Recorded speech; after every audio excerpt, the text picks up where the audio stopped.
The Land That Time Forgot by Edgar Rice Burroughs. Chapter 1. It must have been a little after 3 o'clock in the afternoon that it happened, the afternoon of June 3rd, 1916. It seems incredible that all that I have passed through, all those weird and terrifying experiences, should have been encompassed within so short a span as 3 brief months. Rather might I have experienced a cosmic cycle, with all its changes and evolutions, for that which I have seen with my own eyes in this brief interval of time, things that no other mortal eye had seen before. Glimpses of a world past, a world dead, a world so long dead that even in the lowest Cambrian stratum no trace of it remains. Fused with the melting inner crust, it has passed forever beyond the ken of man, other than in that lost pocket of the earth whither fate has borne me, and where my doom is sealed. I am here, and here must remain. After reading this far, my interest, which already had been stimulated by the finding of the manuscript, was approaching the boiling point. I had come to Greenland for the summer, on the advice of my physician, and was slowly being bored to extinction, as I had thoughtlessly neglected to bring sufficient reading matter.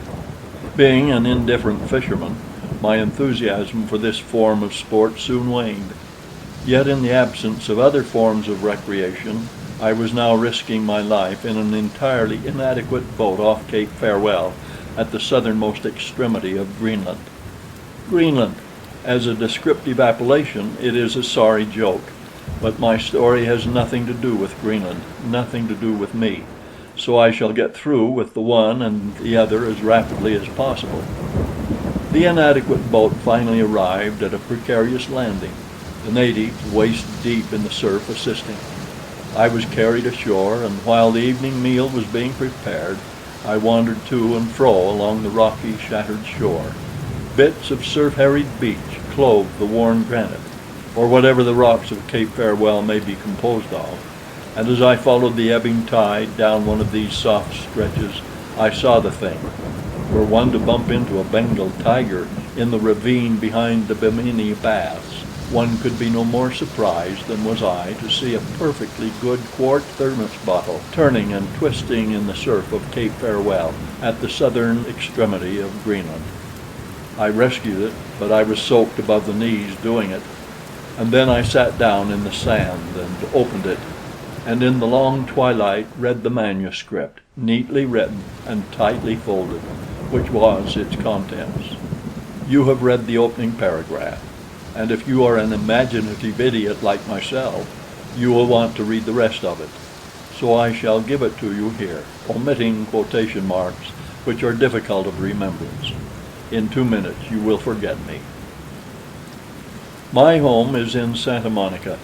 I am, or was, junior member of my father's firm. We are shipbuilders.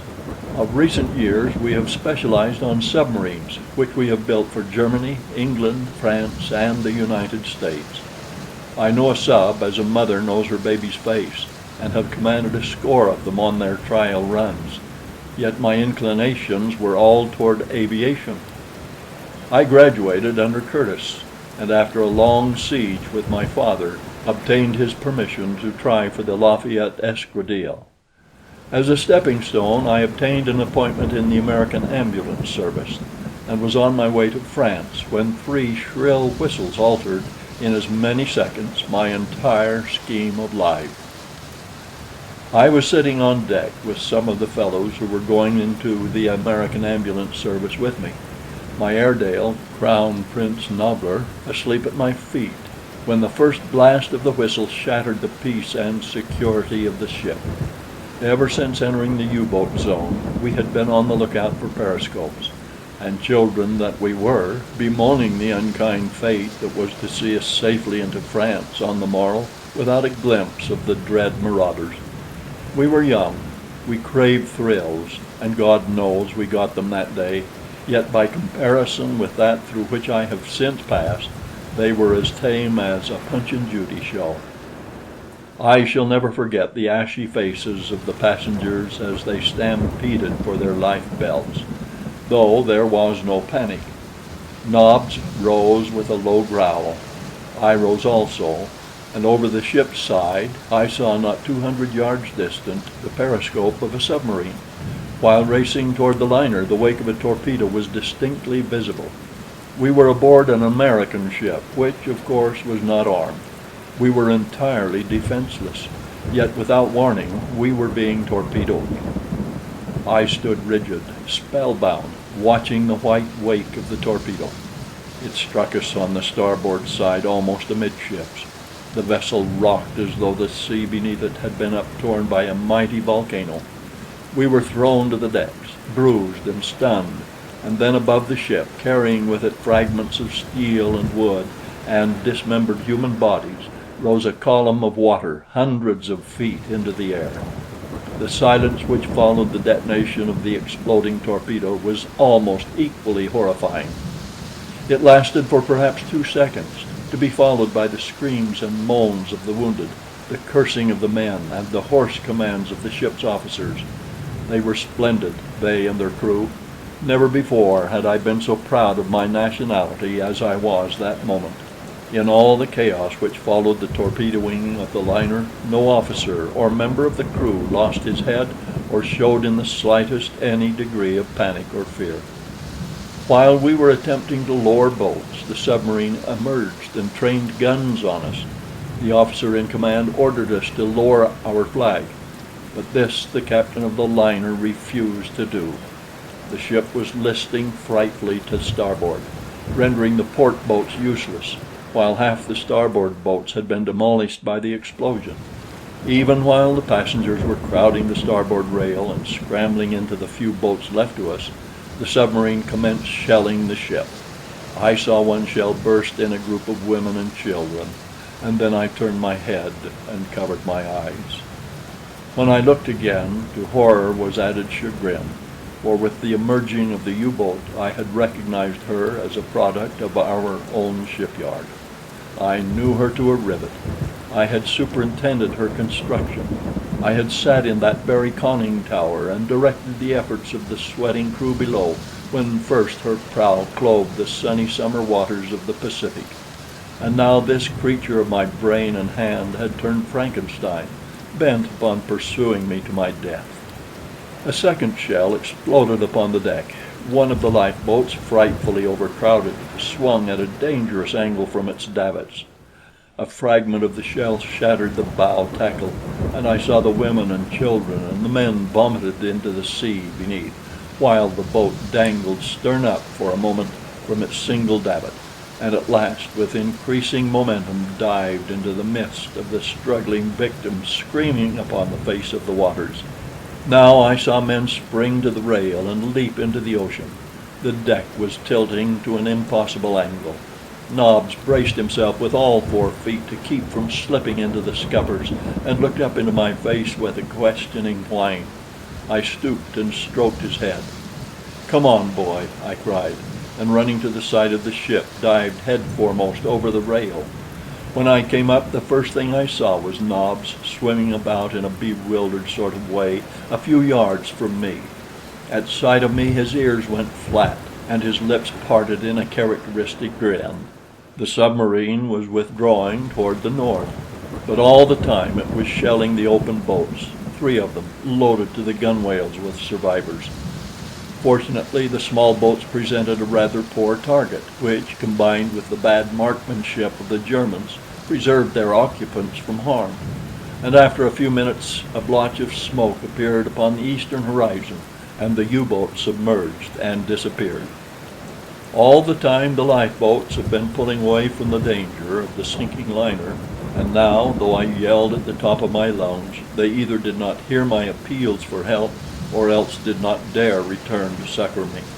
Nobbs and I had gained some little distance from the ship when it rolled completely over and sank. We were caught in the suction only enough to be drawn backward a few yards, neither of us being carried beneath the surface. I glanced hurriedly about for something to which to cling. My eyes were directed toward the point at which the liner had disappeared, when there came from the depths of the ocean the muffled reverberation of an explosion, and almost simultaneously a geyser of water in which were shattered lifeboats, human bodies, steam, coal, oil, and the flotsam of a liner's deck leaped high above the surface of the sea, a watery column momentarily marking the grave of another ship in this greatest cemetery of the seas. When the turbulent waters had somewhat subsided and the sea had ceased to spew up wreckage, I ventured to swim back in search of something substantial enough to support my weight and that of Nobs as well. I had gotten well over the area of the wreck when, not a half dozen yards ahead of me, a lifeboat shot bow foremost out of the ocean almost its entire length, to flop down upon its keel with a mighty splash. It must have been carried far below, held to its mother ship by a single rope, which finally parted to the enormous strain put upon it. In no other way can I account for its having leaped so far out of the water, a beneficent circumstance to which I doubtless owe my life and that of another far dearer to me than my own. I say beneficent circumstance even in the face of the fact that a fate far more hideous confronts us than that which we escaped that day.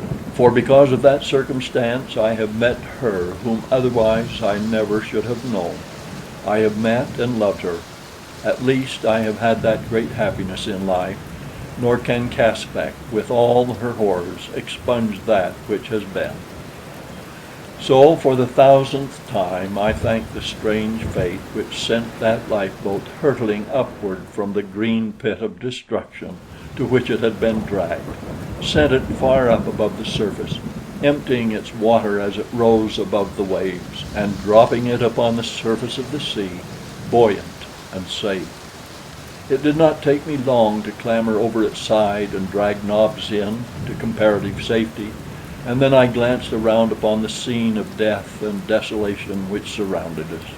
The sea was littered with wreckage, among which floated the pitiful forms of women and children, buoyed up by their useless life belts.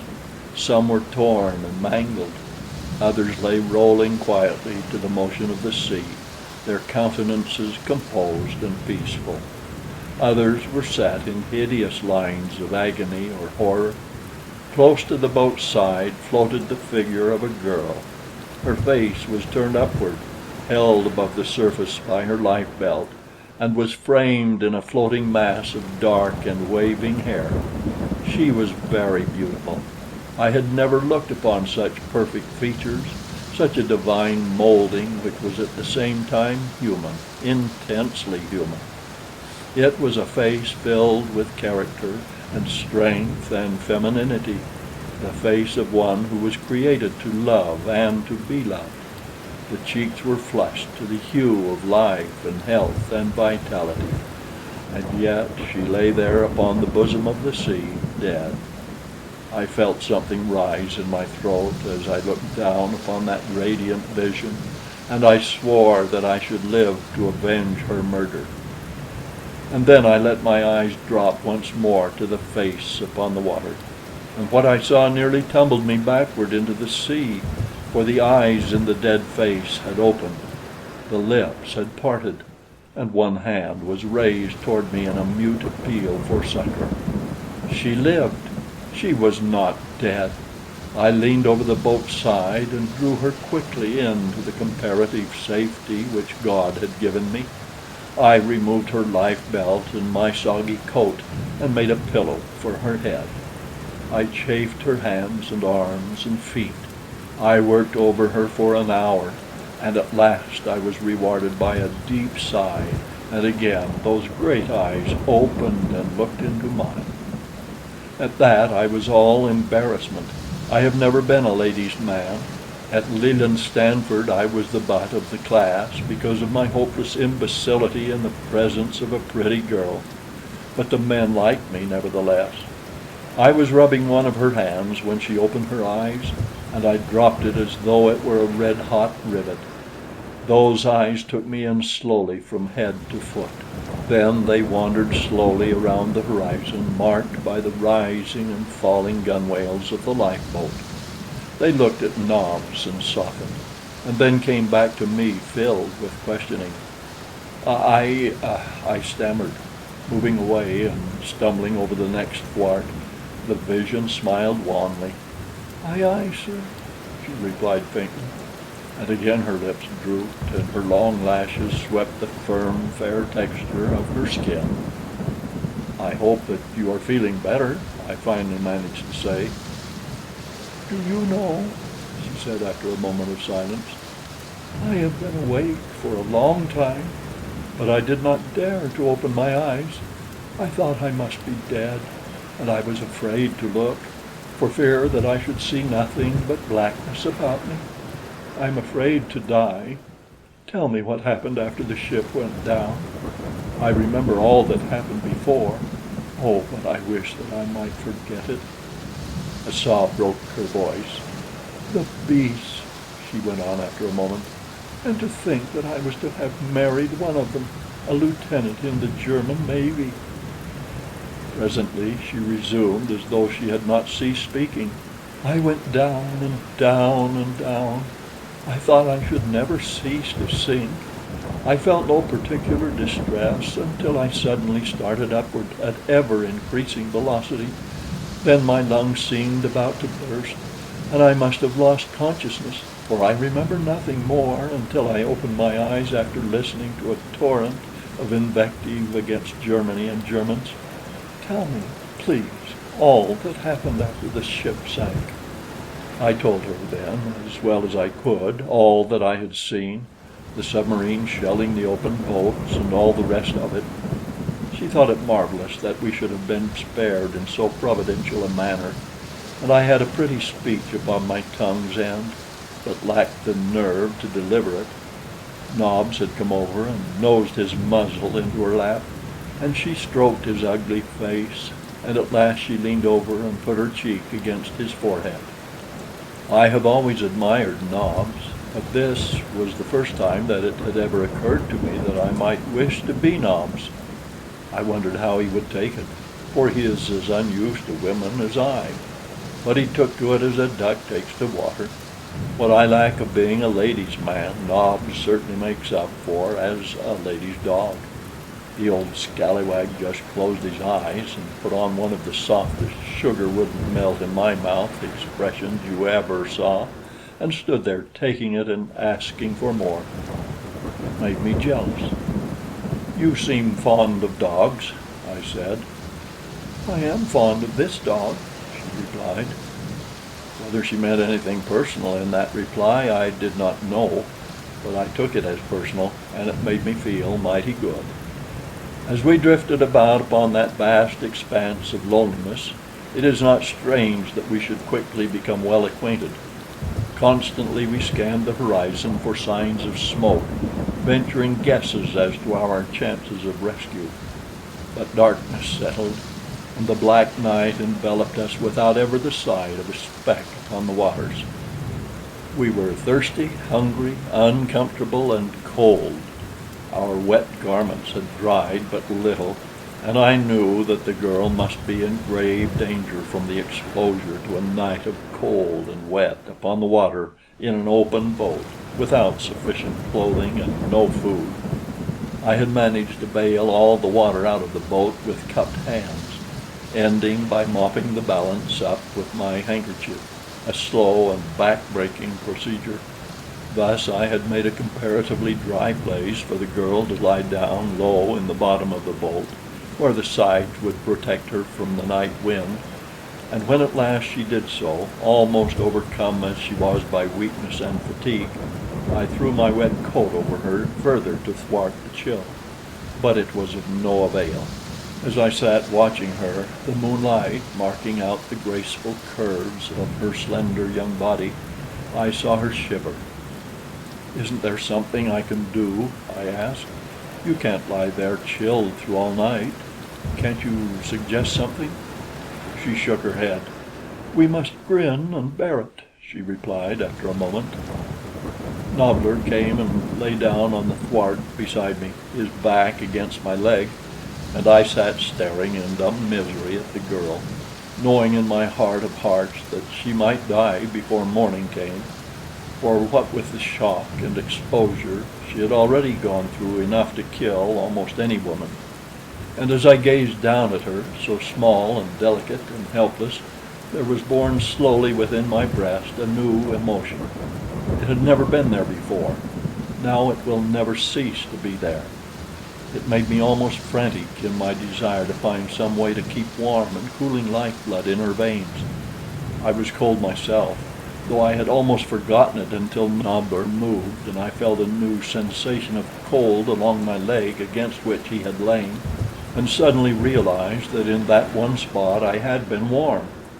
Like a great light came the understanding of a means to warm the girl.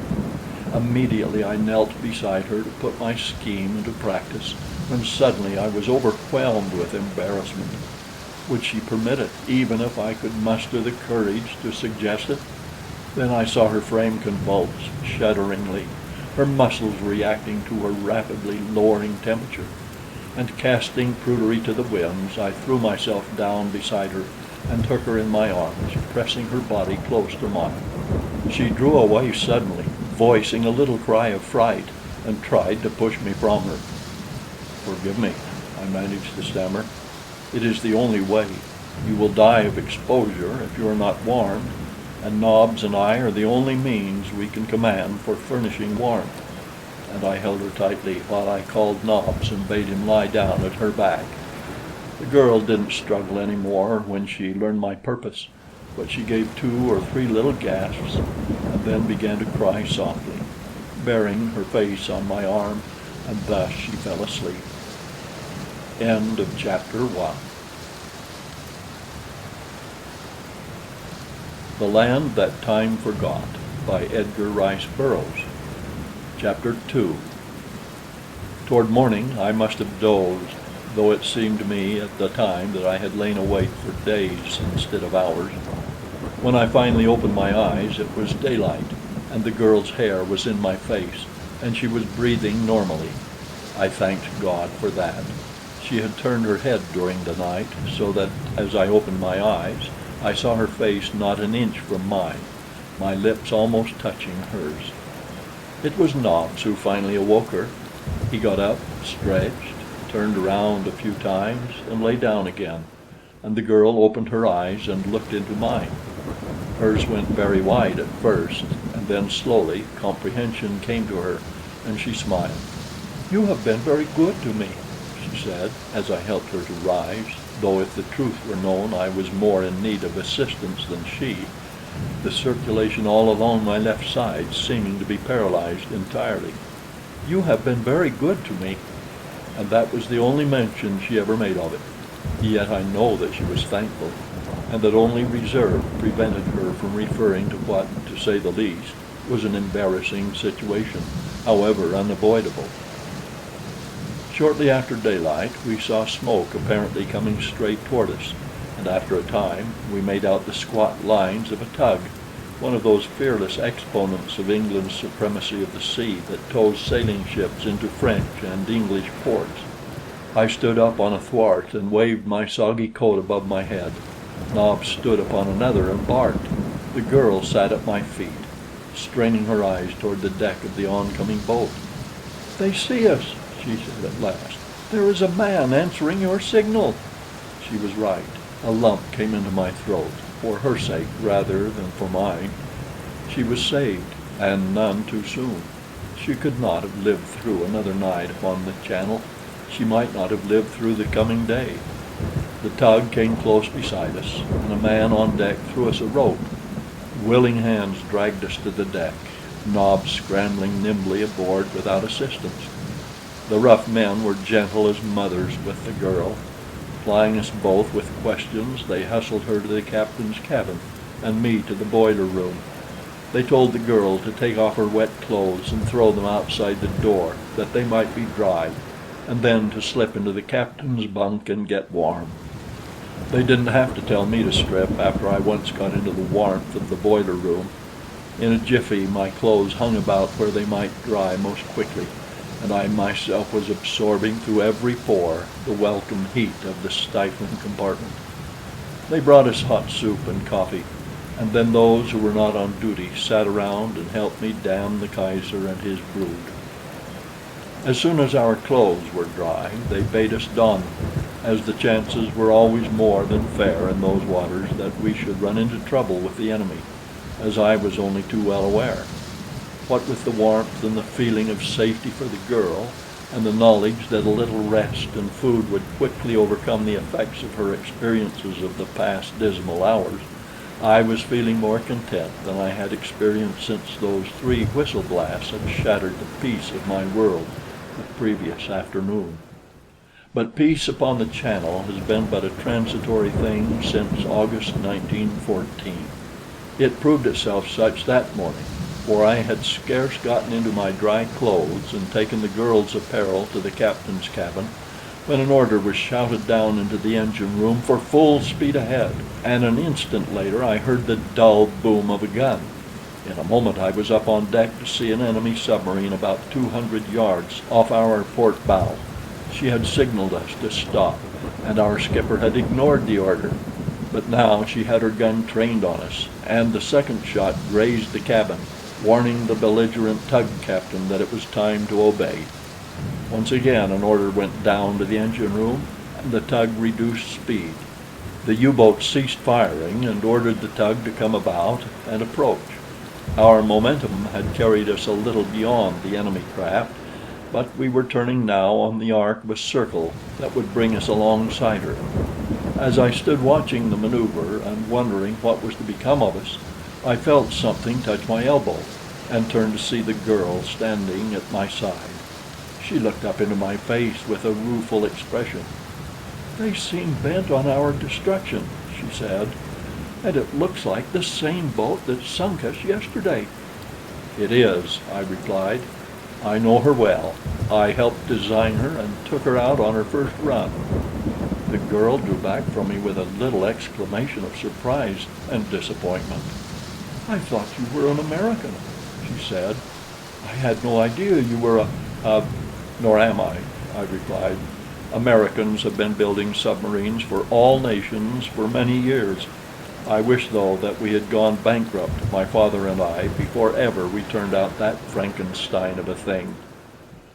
We were approaching the U-boat at half speed now, and I could almost distinguish the features of the men upon her deck. A sailor stepped to my side and slipped something hard and cold into my hand. I did not have to look at it to know that it was a heavy pistol. "Take her and use her," was all he said. Our bow was pointed straight toward the U-boat now, as I heard word pass to the engine for full speed ahead. I instantly grasped the brazen effrontery of the plucky English skipper. He was going to ram 500 tons of U-boat in the face of her trained gun. I could scarce repress a cheer. At first the Boches didn't seem to grasp his intention. Evidently they thought they were witnessing an exhibition of poor seamanship, and they yelled their warnings to the tug to reduce speed and throw the helm hard to port. We were within 50 feet of them when they awakened to the intentional menace of our maneuver. Their gun crew was off its guard, but they sprang to their piece now and sent a futile shell above our heads. Nobs leaped about and barked furiously. "Let 'em have it!"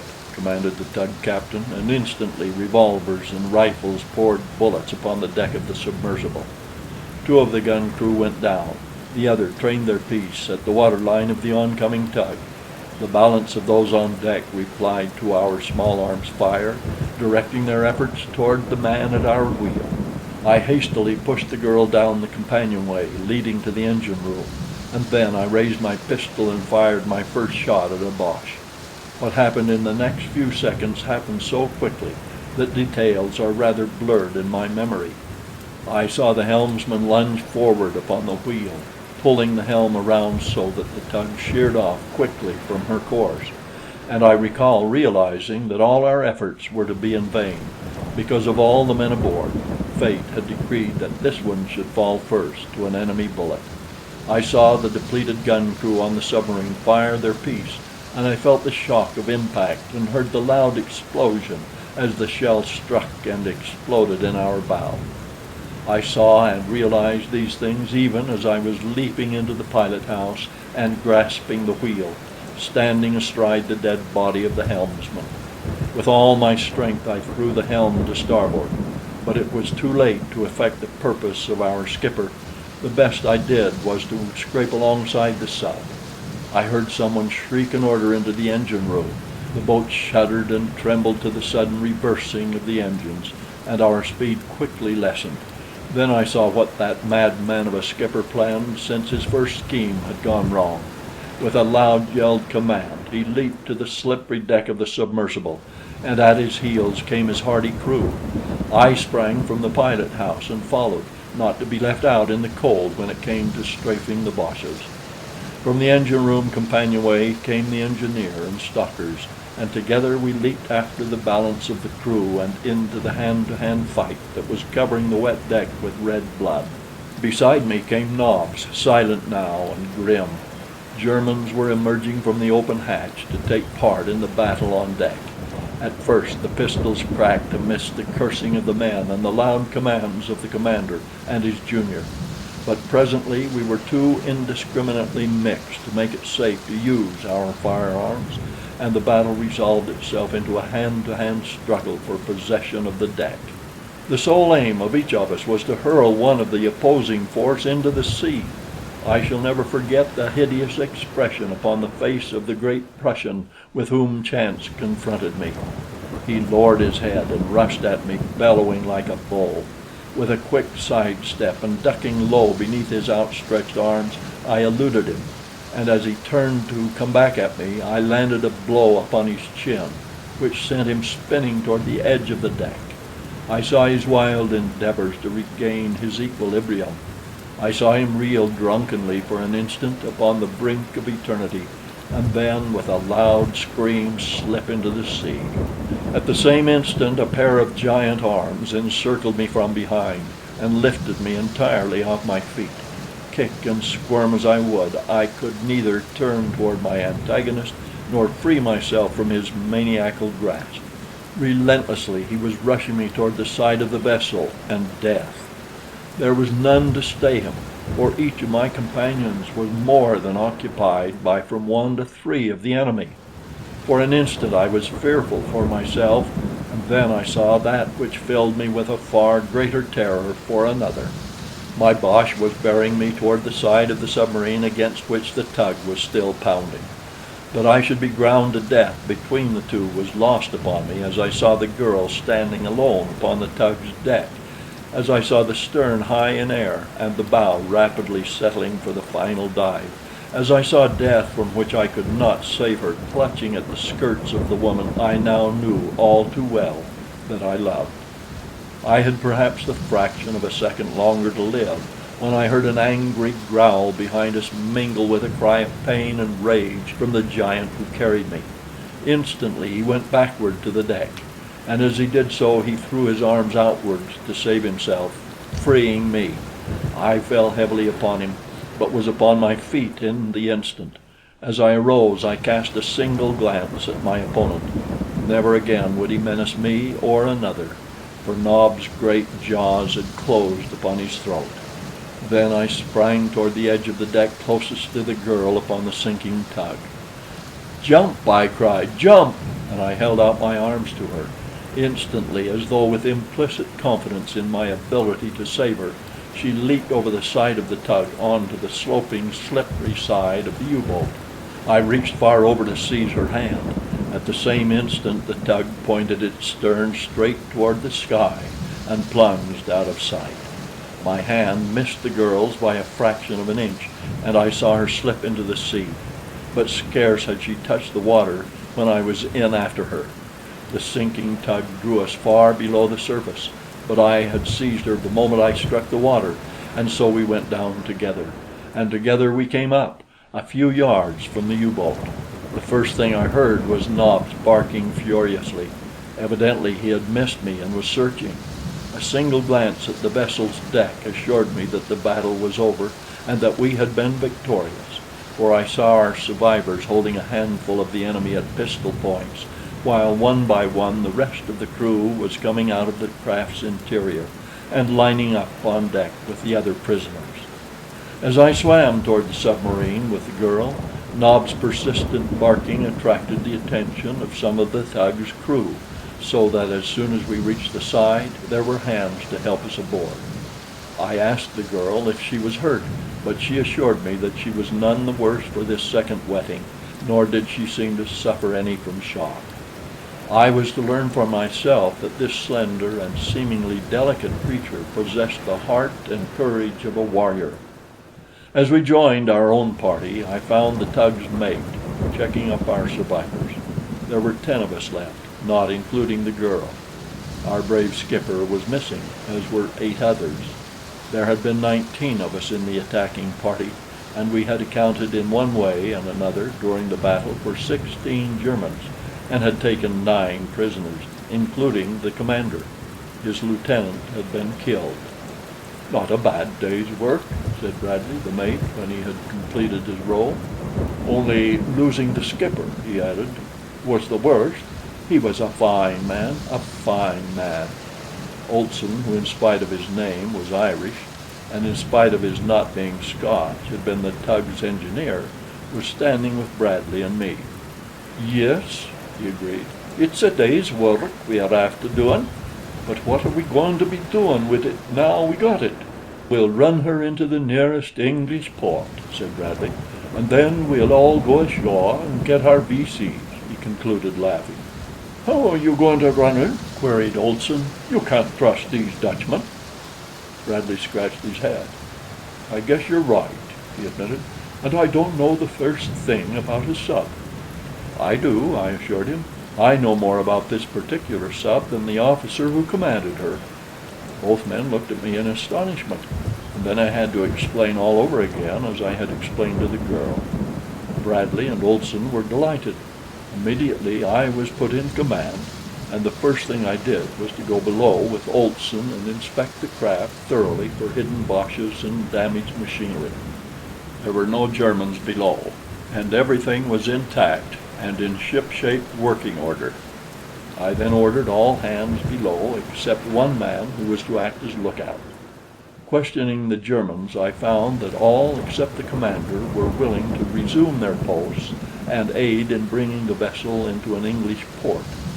I believe that they were relieved at the prospect of being detained at a comfortable English prison camp for the duration of the war, after the perils and privations through which they had passed. The officer, however, assured me that he would never be a party to the capture of his vessel. There was, therefore, nothing to do but put the man in irons. As we were preparing to put this decision into force, the girl descended from the deck. It was the first time that she or the German officer had seen each other's faces since we had boarded the U-boat. I was assisting the girl down the ladder and still retained a hold upon her arm, possibly after such support was no longer necessary, when she turned and looked squarely into the face of the German. Each voiced a sudden exclamation of surprise and dismay. "Liz!" he cried, and took a step toward her. The girl's eyes went wide and slowly filled with a great horror as she shrank back. Then her slender figure stiffened to the erectness of a soldier, and with chin in air and without a word she turned her back upon the officer. "Take him away," I directed the 2 men who guarded him, "and put him in irons." When he had gone, the girl raised her eyes to mine. "He is the German of whom I spoke," she said. "He is Baron von Schoenvorts." I merely inclined my head. She had loved him. I wondered if in her heart of hearts she did not love him yet. Immediately I became insanely jealous. I hated Baron Friedrich von Schoenvorts with such utter intensity that the emotion thrilled me with a species of exultation. But I didn't have much chance to enjoy my hatred then, for almost immediately the lookout poked his face over the hatchway and bawled down that there was smoke on the horizon, dead ahead. Immediately I went on deck to investigate, and Bradley came with me. "If she's friendly," he said, "we'll speak her. If she's not, we'll sink her. Eh, Captain?" "Yes, Lieutenant," I replied, and it was his turn to smile. We hoisted the Union Jack and remained on deck, asking Bradley to go below and assign to each member of the crew his duty, placing one Englishman with a pistol beside each German. "Half speed ahead," I commanded. More rapidly now we closed the distance between ourselves and the stranger, until I could plainly see the red ensign of the British Merchant Marine. My heart swelled with pride at the thought that presently admiring British tars would be congratulating us upon our notable capture. And just about then the merchant steamer must have sighted us, for she veered suddenly toward the north, and a moment later dense volumes of smoke issued from her funnels. Then, steering a zigzag course, she fled from us as though we had been the bubonic plague. I altered the course of the submarine and set off in chase, but the steamer was faster than we, and soon left us hopelessly astern. With a rueful smile, I directed that our original course be resumed, and once again we set off toward merry England. That was 3 months ago, and we haven't arrived yet, nor is there any likelihood that we ever shall. The steamer we had just sighted must have wirelessed a warning, for it wasn't half an hour before we saw more smoke on the horizon, and this time the vessel flew the white ensign of the Royal Navy and carried guns. She didn't veer to the north or anywhere else, but bore down on us rapidly. I was just preparing to signal her when a flame flashed from her bow, and an instant later the water in front of us was thrown high by the explosion of a shell. Bradley had come on deck and was standing beside me. "About one more of those and she'll have our reign," he said. "She doesn't seem to take much stock in our Union Jack." A second shell passed over us, and then I gave the command to change our direction, at the same time directing Bradley to go below and give the order to submerge. I passed Nobs down to him, and following, saw to the closing and fastening of the hatch. It seemed to me that the diving tanks never had filled so slowly. We heard a loud explosion apparently directly above us. The craft trembled to the shock which threw us all to the deck. I expected momentarily to feel the deluge of inrushing water, but none came. Instead, we continued to submerge until the manometer registered 40 feet, and then I knew that we were safe. Safe? I almost smiled. I had relieved Olson, who had remained in the tower at my direction, having been a member of one of the early British submarine crews, and therefore having some knowledge of the business. Bradley was at my side. He looked at me quizzically. "What the devil are we to do?" he asked. "The merchantman will free us. The war vessel will destroy us. Neither will believe our colors or give us a chance to explain. We will meet even a worse reception if we go nosing around a British port. Mines, nets, and all of it. We can't do it." "Let's try it again when this fellow has lost the scent," I urged. "There must come a ship that will believe us." And try it again we did, only to be almost rammed by a huge freighter. Later we were fired upon by a destroyer, and 2 merchantmen turned and fled at our approach. For 2 days we cruised up and down the channel, trying to tell someone who would listen that we were friends, but no one would listen. After our encounter with the first warship, I had given instructions that a wireless message be sent out explaining our predicament. But to my chagrin, I discovered that both sending and receiving instruments had disappeared. "There is only one place you can go," von Schoenberg sent word to me, "and that is Kiel. You can't land anywhere else in these waters. If you wish, I will take you there, and I can promise that you will be treated well." "There is another place we can go," I sent back my reply, "and we will before we'll go to Germany. That place is hell." End of chapter 2.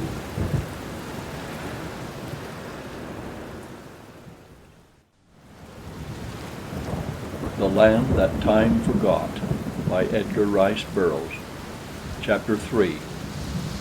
Those were anxious days, during which I had but little opportunity to associate with Lys.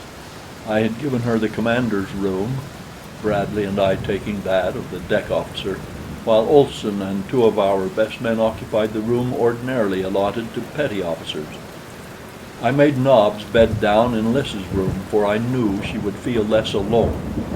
Nothing of much moment occurred for a while after we left British waters behind us. We ran steadily along upon the surface, making good time. The first two boats we sighted made off as fast as they could go, and the third, a huge freighter, fired on us, forcing us to submerge. It was after this that our troubles commenced. One of the diesel engines broke down in the morning, and while we were working on it, the forward port diving tank commenced to fill. I was on deck at the time and noted the gradual list.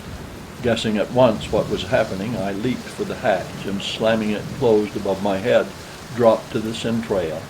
By this time the craft was going down by the head with a most unpleasant list to port, and I didn't wait to transmit orders to someone else, but ran as fast as I could for the valve that let the sea into the forward port diving tank.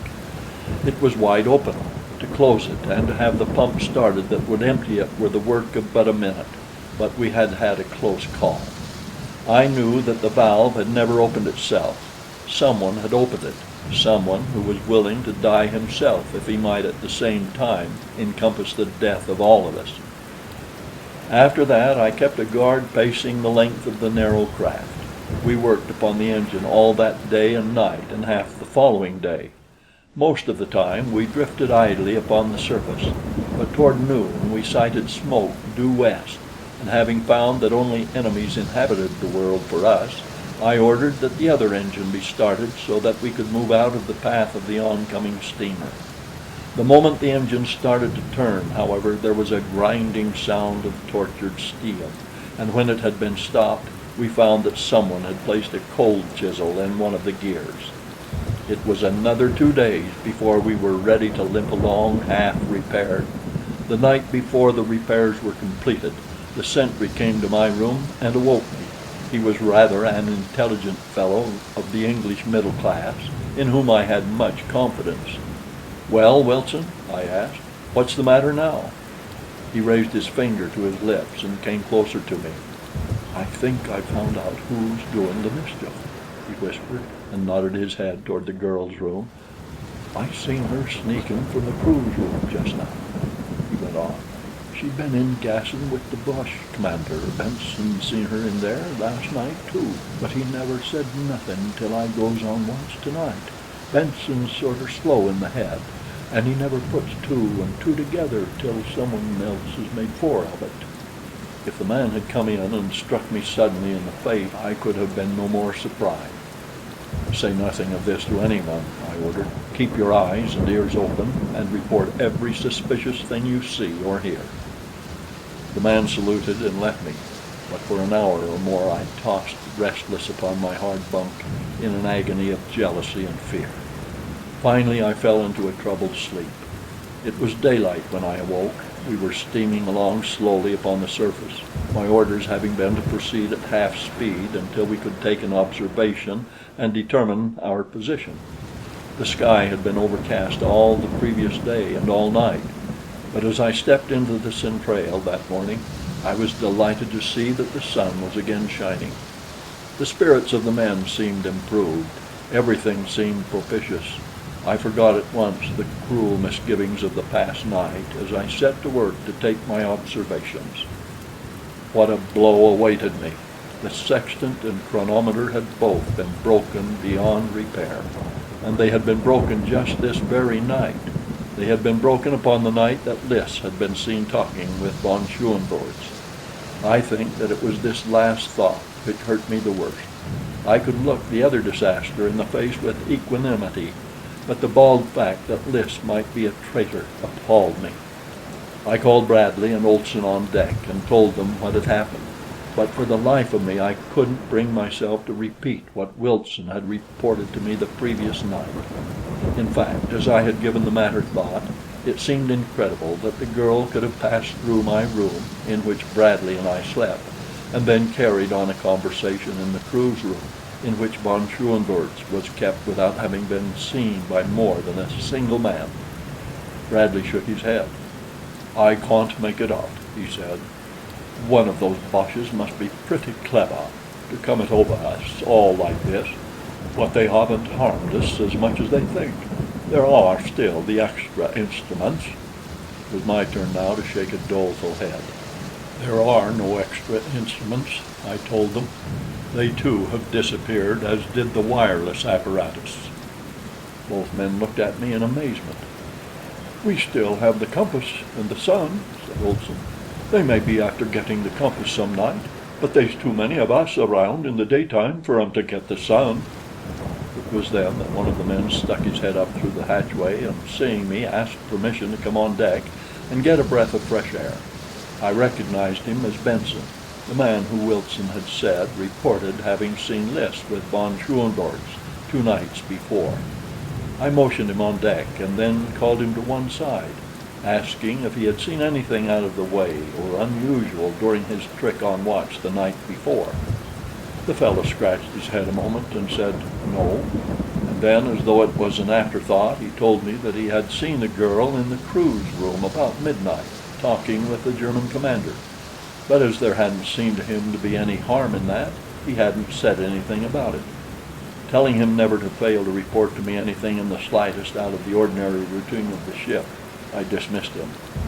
Several of the other men now asked permission to come on deck, and soon all but those actually engaged in some necessary duty were standing around smoking and talking, all in the best of spirits.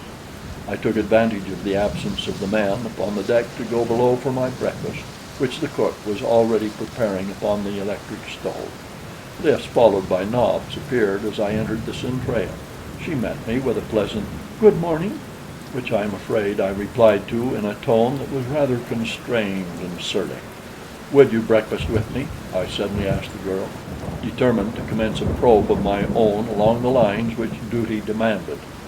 She nodded a sweet acceptance of my invitation, and together we sat down at the little table of the officers' mess. "You slept well last night?" I asked. "All night," she replied. "I am a splendid sleeper." Her manner was so straightforward and honest that I could not bring myself to believe in her duplicity. Yet, thinking to surprise her into a betrayal of her guilt, I blurted out, "The chronometer and sextant were both destroyed last night. There is a traitor among us." But she never turned a hair by way of evidencing guilty knowledge of the catastrophe. "Who could it have been?" she cried. "The Germans would be crazy to do it, for their lives are as much at stake as ours." "Men are often glad to die for an ideal of patriotism perhaps," I replied. "And a willingness to martyr themselves includes a willingness to sacrifice others, even those who love them. Women are much the same, except that they will go even further than most men. They will sacrifice everything, even honor, for love." I watched her face carefully as I spoke, and I thought that I detected a very faint flush mounting her cheek. Seeing an opening and an advantage, I sought to follow it up. "Take von Schoenvorts, for instance," I continued.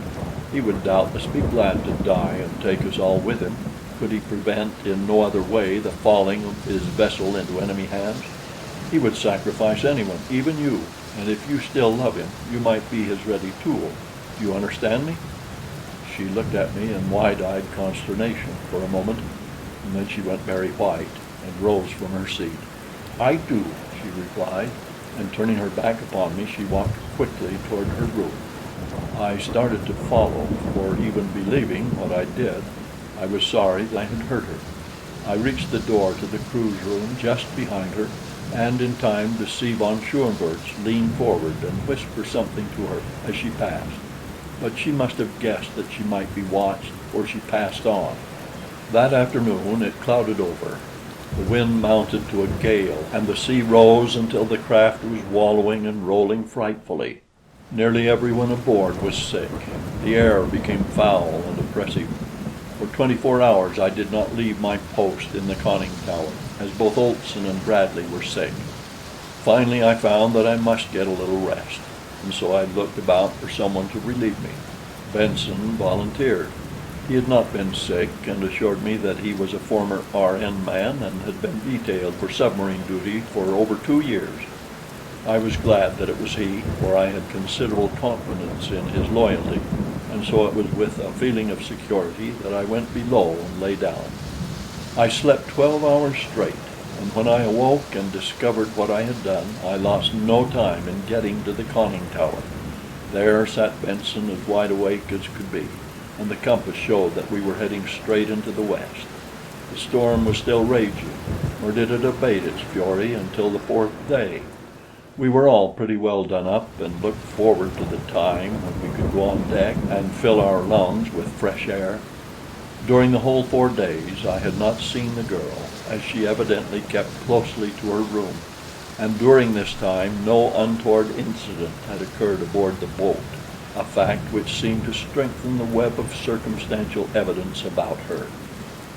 For 6 more days after the storm lessened, we still had fairly rough weather, nor did the sun once show himself during all that time. For the season, it was now the middle of June, the storm was unusual, but being from Southern California, I was accustomed to unusual weather. In fact, I have discovered that the world over, unusual weather prevails at all times of the year. We kept steadily to our westward course, and as the U-33 was one of the fastest submersibles we had ever turned out, I knew that we must be pretty close to the North American coast. What puzzled me most was the fact that for 6 days we had not sighted a single ship. It seemed remarkable that we could cross the Atlantic almost to the coast of the American continent without glimpsing smoke or sail, and at last I came to the conclusion that we were way off our course, but whether to the north or to the south of it I could not determine. On the 7th day the sea lay comparatively calm at early dawn. There was a slight haze upon the ocean which had cut off our view of the stars, but conditions all pointed toward a clear morrow, and I was on deck anxiously awaiting the rising of the sun. My eyes were glued upon the impenetrable mist astern, for there in the east I should see the first glow of the rising sun that would assure me we were still upon the right course. Gradually the heavens lightened, but astern I could see no intenser glow that would indicate the rising sun behind the mist. Bradley was standing at my side. Presently he touched my arm. "Look, Captain," he said, and pointed south. I looked and gasped, for there, directly to port, I saw outlined through the haze the red top of the rising sun. Hurrying to the tower, I looked at the compass. It showed that we were holding steadily upon our westward course. Either the sun was rising in the south, or the compass had been tampered with. The conclusion was obvious. I went back to Bradley and told him what I had discovered. "And," I concluded, "we can't make another 500 knots without oil. Our provisions are running low, and so is our water. God only knows how far south we have run." "There is nothing to do," he replied, "other than to alter our course once more toward the west. We must raise land soon, or we shall all be lost." I told him to do so, and then I set to work improvising a crude sextant with which we finally took our bearings in a rough and most unsatisfactory manner, for when the work was done we did not know how far from the truth the result might be. It showed us to be about 20 minutes north and 30 minutes west, nearly 2,500 miles off our course. In short, if our reading was anywhere near correct, we must have been traveling due south for 6 days. Bradley now relieved Benson, for we had arranged our shifts so that the latter and Olson now divided the nights, while Bradley and I alternated with one another during the days. I questioned both Olson and Benson closely in the matter of the compass, but each stoutly maintained that no one had tampered with it during his tour of duty. Benson gave me a knowing smile, as much as to say, "Well, you and I know who did this." Yet I could not believe that it was the girl. We kept to our westerly course for several hours, when the lookout's cry announced a sail. I ordered the U-33's course altered, and we bore down upon the stranger, for I had come to a decision which was a result of necessity. We could not lie there in the middle of the Atlantic and starve to death if there was any way out of it. The sailing ship saw us while we were still a long way off, as was evidenced by her efforts to escape.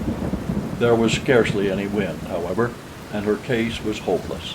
So when we drew near and signaled her to stop, she came into the wind and lay there with her sails flapping idly. We moved in quite close to her. She was the Ballman of Halmstad, Sweden, with a general cargo from Brazil for Spain. I explained our circumstances to her skipper and asked for food, water, and oil.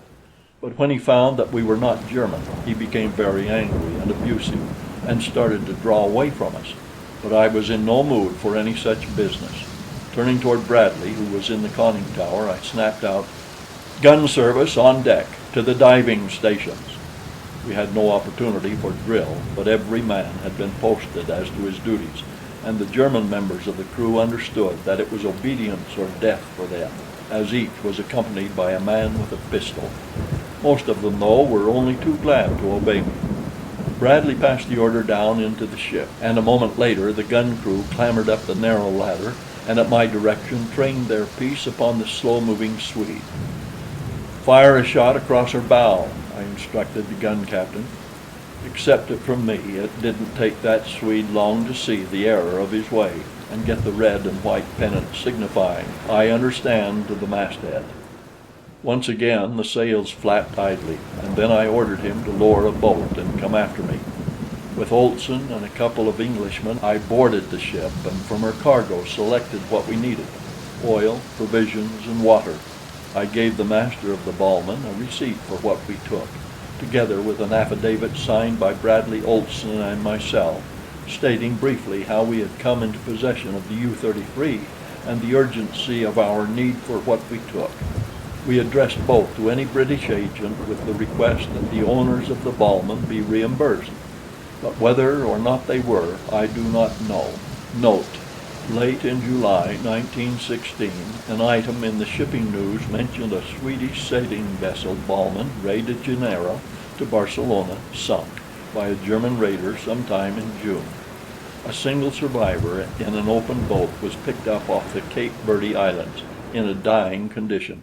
He expired without giving any details. With water, food, and oil aboard, we felt that we had obtained a new lease of life.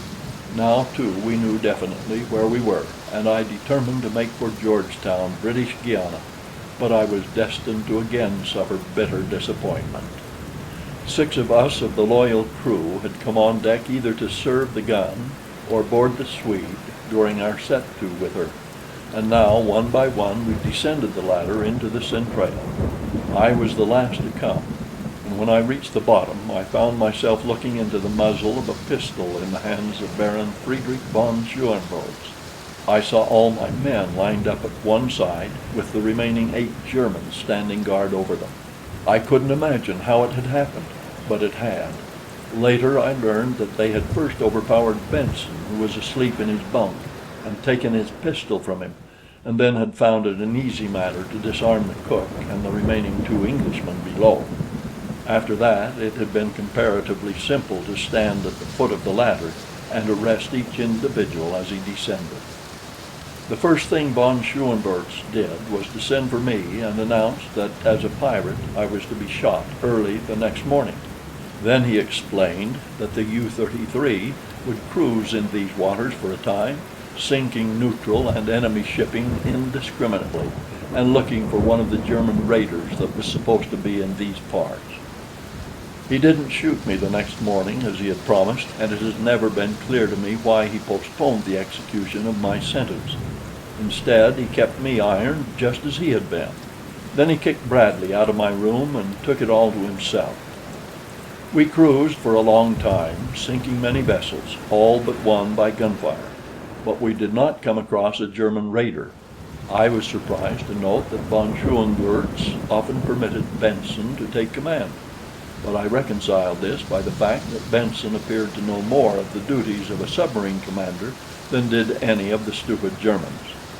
Once or twice Lys passed me, but for the most part she kept to her room. The first time she hesitated as though she wished to speak to me, but I did not raise my head, and finally she passed on. Then one day came the word that we were about to round the Horn, and that von Schoenvorts had taken it into his fool head to cruise up along the Pacific coast of North America and prey upon all sorts and conditions of merchantmen. "I'll put the fear of God and the Kaiser into them," he said. The very first day we entered the South Pacific, we had an adventure. It turned out to be quite the most exciting adventure I had ever encountered. It fell about this way.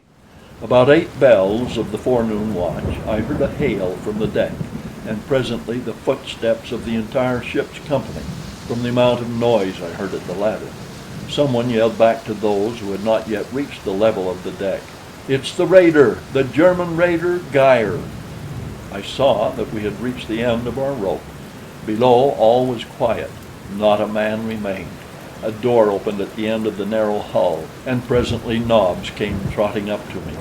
He licked my face and rolled over on his back, reaching for me with his big awkward paws. Then other footsteps sounded, approaching me. I knew whose they were, and I looked straight down at the flooring. The girl was coming almost at a run. She was at my side immediately. "Here!" she cried. "Quick!" And she slipped something into my hand. It was a key, the key to my irons. At my side she also laid a pistol, and then she went on into the centrale. As she passed me, I saw that she carried another pistol for herself. It did not take me long to liberate myself, and then I was at her side. "How can I thank you?" I started, but she shut me up with a word. "Do not thank me," she said coldly.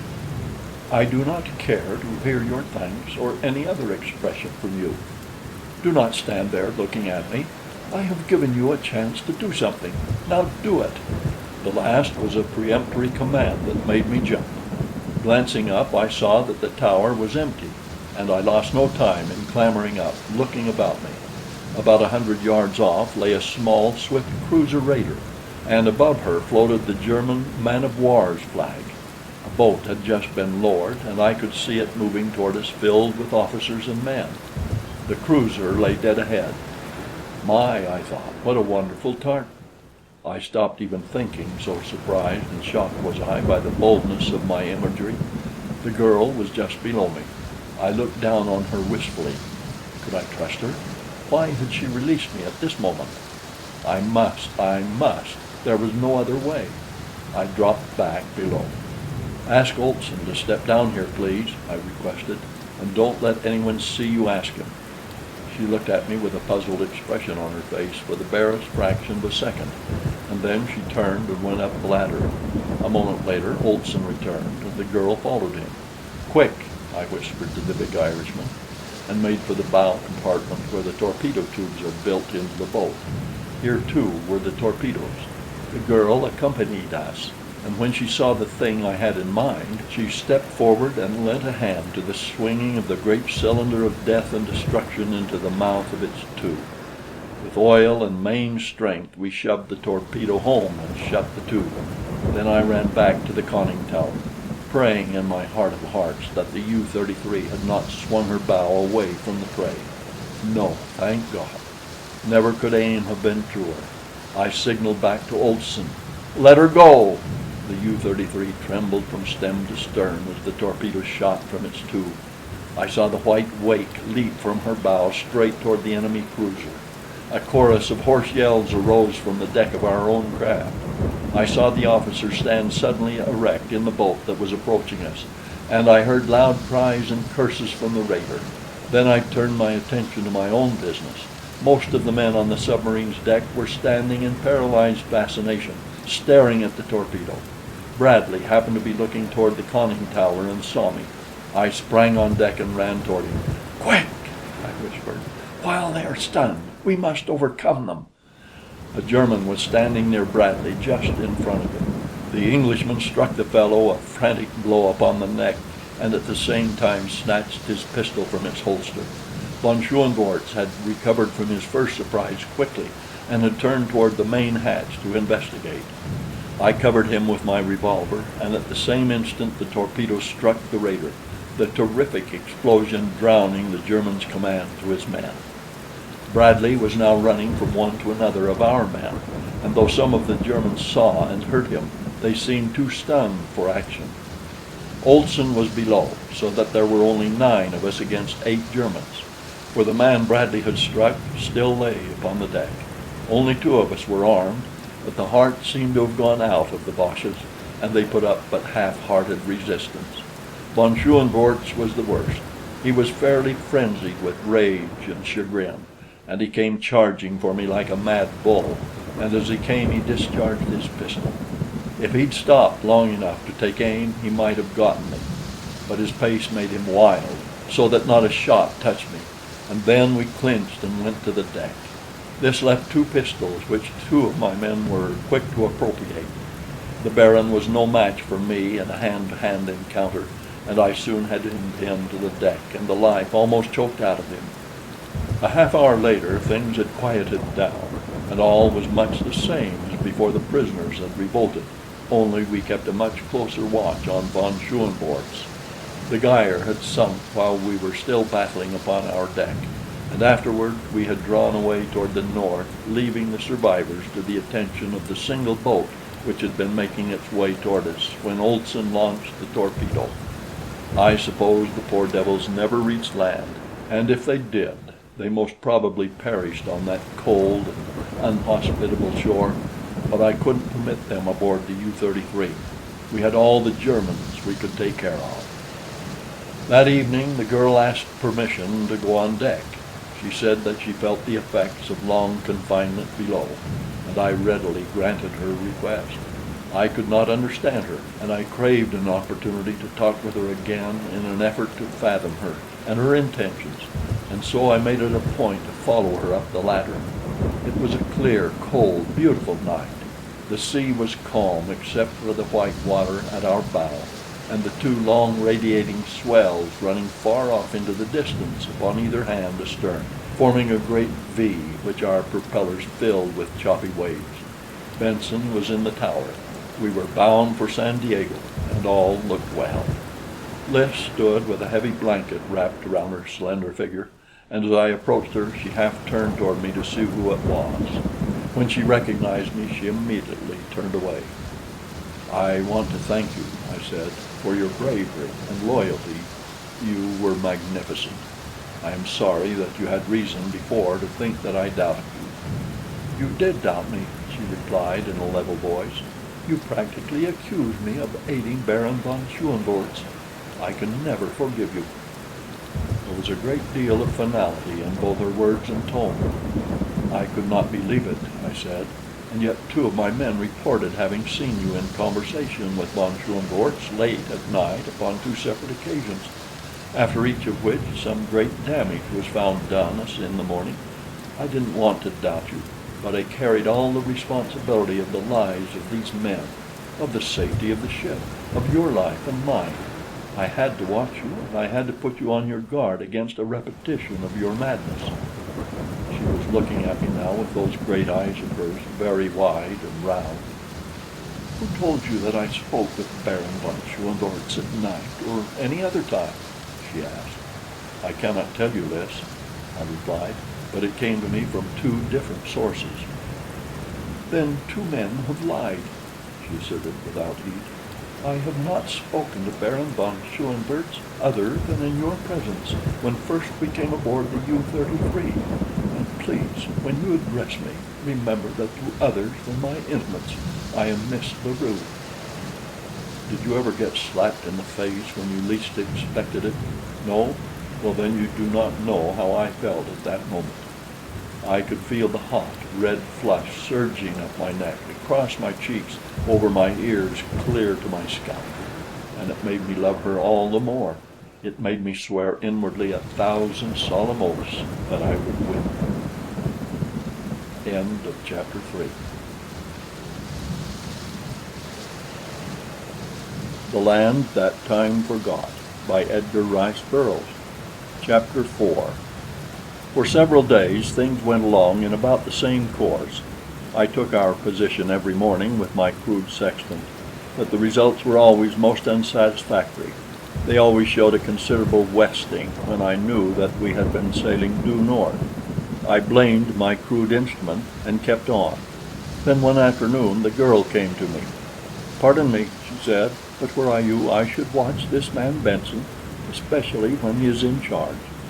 I asked her what she meant, thinking I could see the influence of von Schoenvorts raising a suspicion against one of my most trusted men.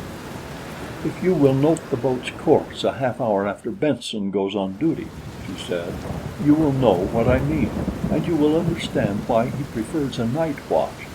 Possibly, too, you will understand some other things that have taken place aboard." Then she went back to her room, thus ending the conversation. I waited until half an hour after Benson had gone on duty, passing through the conning tower where Benson sat and looking at the compass. It showed that our course was north by west, that is, 1 point west of north, which was, for our assumed position, about right. I was greatly relieved to find that nothing was wrong, for the girl's words had caused me considerable apprehension. I was about to return to my room when a thought occurred to me that again caused me to change my mind, and incidentally came near proving my death warrant. When I had left the conning tower, little more than a half hour since, the sea had been breaking over the port bow, and it seemed to me quite improbable that in so short a time an equally heavy sea could be deluging us from the opposite side of the ship. Winds may change quickly, but not a long, heavy sea. There was only one other solution. Since I left the tower, our course had been altered some 8 points. Turning quickly, I climbed out upon the conning tower. A single glance at the heavens confirmed my suspicions. The constellations which should have been dead ahead were directly starboard. We were sailing due west. Just for an instant longer I stood there to check up my calculations. I wanted to be quite sure before I accused Benson of perfidy, and about the only thing I came near making quite sure of was my death. I cannot see even now how I escaped it. I was standing on the edge of the conning tower when a heavy palm suddenly struck me between the shoulders and hurled me into space. The drop to the triangular deck forward of the conning tower might easily have broken a leg for me, or I might have slipped off onto the deck and rolled overboard. But fate was upon my side, as I was only slightly bruised. As I came to my feet, I heard the conning tower cover slam. There is a ladder which leads from the deck to the top of the tower. Up this I scrambled as fast as I could go, but Benson had the cover tight before I reached it. I stood there a moment in dumb consternation. What did the fellow intend? What was going on below? If Benson was a traitor, how could I know that there were not other traitors among us? I cursed myself for my folly in going out upon the deck, and then this thought suggested another, a hideous one. Who was it that had really been responsible for my being here? Thinking to attract attention from inside the craft, I again ran down the ladder and onto the small deck, only to find that the steel covers of the conning tower windows were shut. And then I leaned with my back against the tower and cursed myself for a gullible idiot. I glanced at the bow. The sea seemed to be getting heavier, for every wave now washed completely over the lower deck. I watched them for a moment, and then a sudden chill pervaded my entire being. It was not the chill of wet clothing or the dashing spray which drenched my face. No, it was the chill of the hand of death upon my heart. In an instant I had turned the last corner of life's highway and was looking God Almighty in the face. The U-33 was being slowly submerged. It would be difficult, even impossible, to set down in writing my sensations at that moment. All I can particularly recall is that I laughed, though neither from a spirit of bravado nor from hysteria. And I wanted to smoke. Lord, how I did want to smoke! But that was out of the question. I watched the water rise until the little deck I stood on was awash, and then I clambered once more to the top of the conning tower. From the very slow submergence of the boat, I knew that Benson was doing the entire trick alone, that he was merely permitting the diving tanks to fill, and that the diving rudders were not in use. The throbbing of the engine ceased, and in its stead came the steady vibration of the electric motors. The water was halfway up the conning tower. I had perhaps 5 minutes longer on the deck. I tried to decide what I should do after I was washed away. Should I swim until exhaustion claimed me, or should I give up and end the agony at the first plunge? From below came 2 muffled reports. They sounded not unlike shots. Was Benson meeting with resistance? Personally, it could mean little to me, for even though my men might overcome the enemy, none would know of my predicament until long after it was too late to succor me. The top of the conning tower was now awash. I clung to the wireless mast, while the great waves surged sometimes completely over me. I knew the end was near, and almost involuntarily I did that which I had not done since childhood. I prayed. After that I felt better. I clung and waited, but the water rose no higher. Instead, it receded. Now the top of the conning tower received only the crests of the higher waves. Now the little triangular deck below became visible. What had occurred within? Did Benson believe me already gone, and was he emerging because of that belief? Or had he and his forces been vanquished? The suspense was more wearing than that which I had endured while waiting for dissolution. Presently the main deck came into view, and then the conning tower opened behind me, and I turned to look into the anxious face of Bradley. An expression of relief overspread his features. "Thank God, man," was all he said as he reached forth and dragged me into the tower. I was cold and numb and rather all in. Another few minutes would have done for me, I am sure, but the warmth of the interior helped to revive me, aided and abetted by some brandy which Bradley poured down my throat, from which it nearly removed the membrane. That brandy would have revived a corpse. When I got down into the centrale, I saw the Germans lined up on one side, with a couple of my men with pistols standing over them. Von Schoenvorts was among them. On the floor lay Benson, moaning, and beyond him stood the girl, a revolver in one hand. I looked about, bewildered. "What has happened down here?" I asked. "Tell me." Bradley replied. "You see the result, sir," he said. "It might have been a very different result but for Miss LaRue. We were all asleep. Benson had relieved the guard early in the evening. There was no one to watch him, no one but Miss LaRue. She felt the submergence of the boat and came out of her room to investigate. She was just in time to see Benson at the diving rudders. When he saw her, he raised his pistol and fired point blank at her, but he missed, and she fired, and didn't miss. The two shots awakened everyone, and as our men were armed, the result was inevitable as you see it. But it would have been very different had not it been for Miss LaRue. It was she who closed the diving tanks, Seacox, and roused Olson and me, and had the pumps started to empty them." And there I had been thinking that through her machinations I had been lured to the deck and to my death. I could have gone on my knees to her and begged her forgiveness, or at least I could have had I not been Anglo-Saxon. As it was, I could only remove my soggy cap and bow and mumble my appreciation.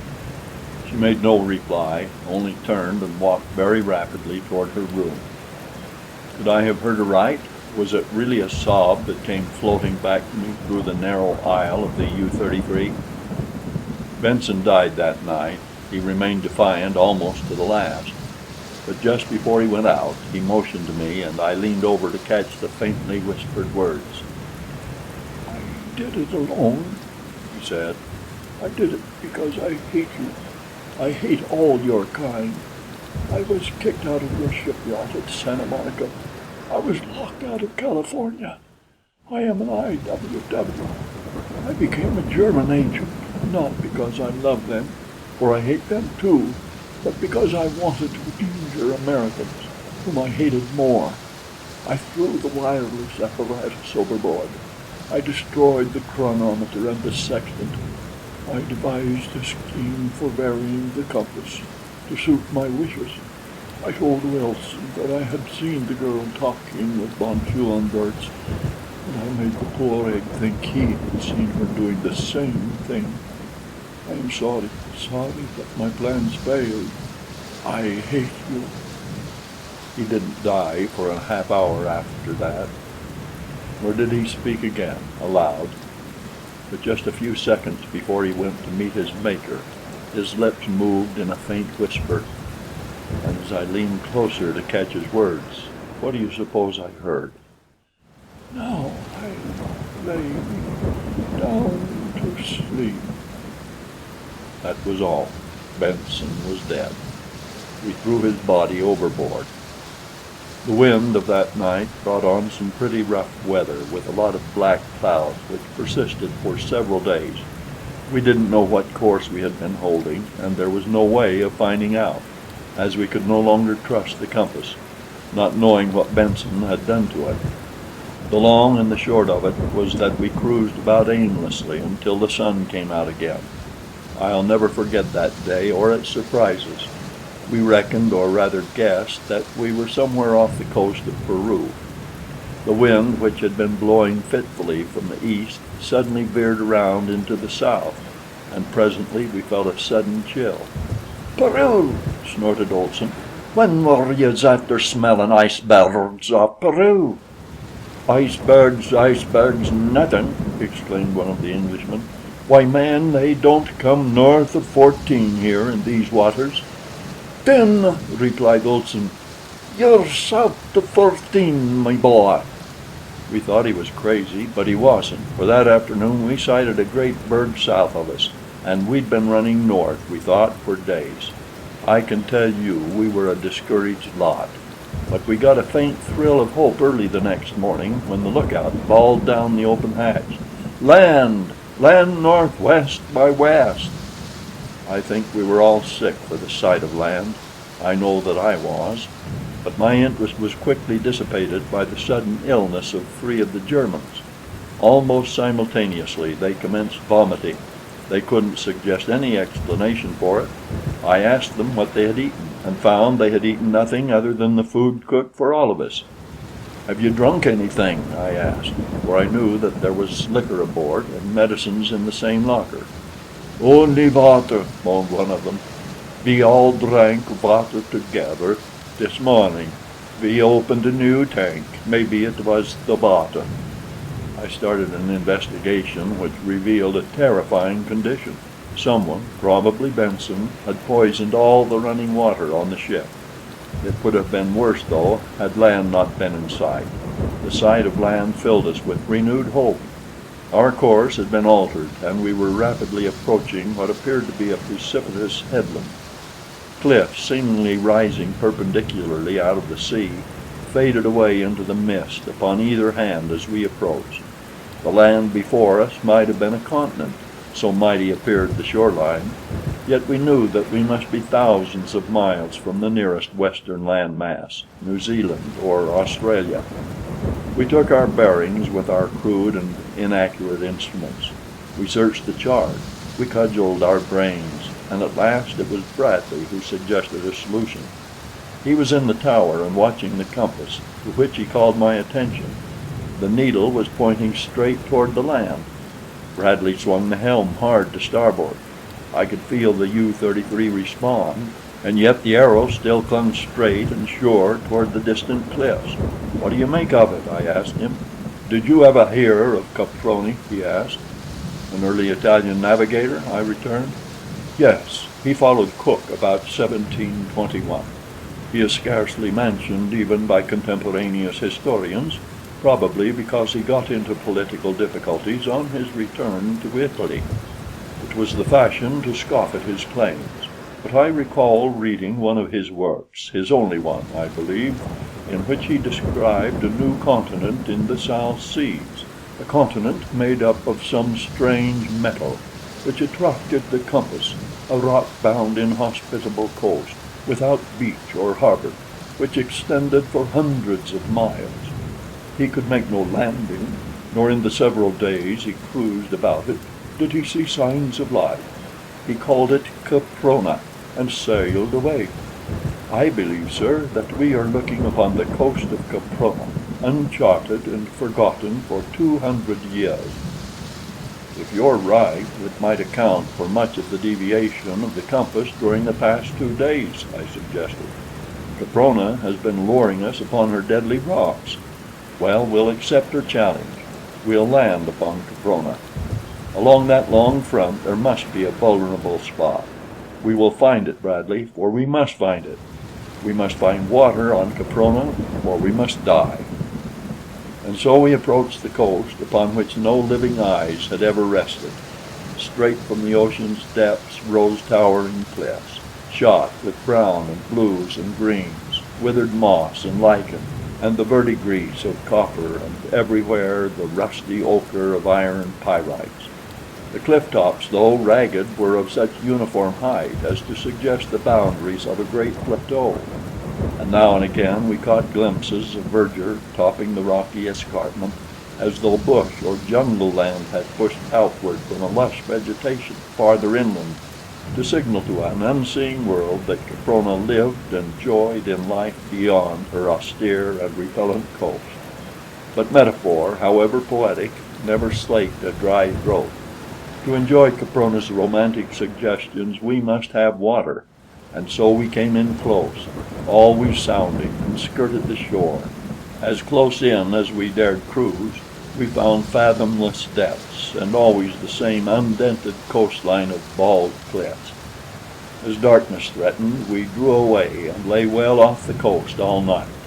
We had not as yet really commenced to suffer for lack of water, but I knew that it would not be long before we did, and so at the first streak of dawn I moved in again and once more took up the hopeless survey of the forbidding coast. Toward noon we discovered a beach, the first we had seen. It was a narrow strip of sand at the base of a part of the cliff that seemed lower than any we had before scanned. At its foot, half buried in the sand, lay great boulders, mute evidence that in a bygone age some mighty natural force had crumpled Caprona's barrier at this point. It was Bradley who first called our attention to a strange object lying among the boulders above the surf. "Looks like a man," he said, and passed his glasses to me. I looked long and carefully, and could have sworn that the thing I saw was the sprawled figure of a human being. Miss La Rue was on deck with us. I turned and asked her to go below. Without a word she did as I bade. Then I stripped, and as I did so Nobs looked questioningly at me. He had been wont at home to enter the surf with me, and evidently he had not forgotten it. "What are you going to do, sir?" asked Olson. "I'm going to see what that thing is on shore," I replied. "If it's a man, it may mean that Caprona is inhabited, or it may merely mean that some poor devils were shipwrecked here. I ought to be able to tell from the clothing which is more near the truth." "How about sharks?" questioned Olson. "Sure you ought to carry a knife." "Here you are, sir," cried one of the men. It was a long, slim blade he offered, one that I could carry between my teeth, and so I accepted it gladly. "Keep close in," I directed Bradley, and then I dived over the side and struck out for the narrow beach. There was another splash directly behind me, and turning my head, I saw faithful old Nobs swimming valiantly in my wake. The surf was not heavy, and there was no undertow, so we made shore easily, effecting an equally easy landing. The beach was composed largely of small stones worn smooth by the action of water.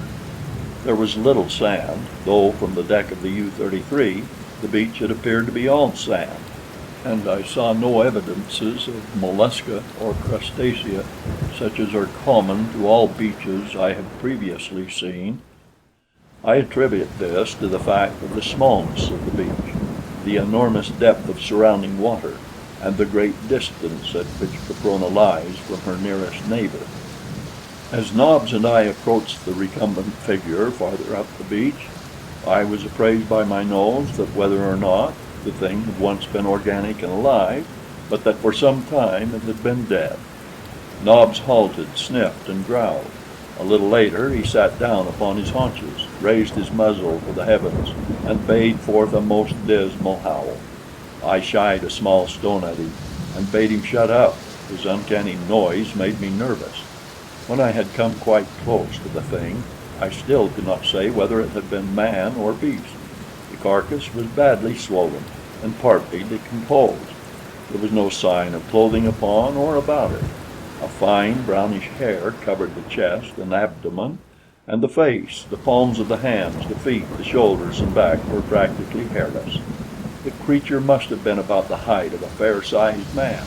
Its features were similar to those of a man, yet had it been a man?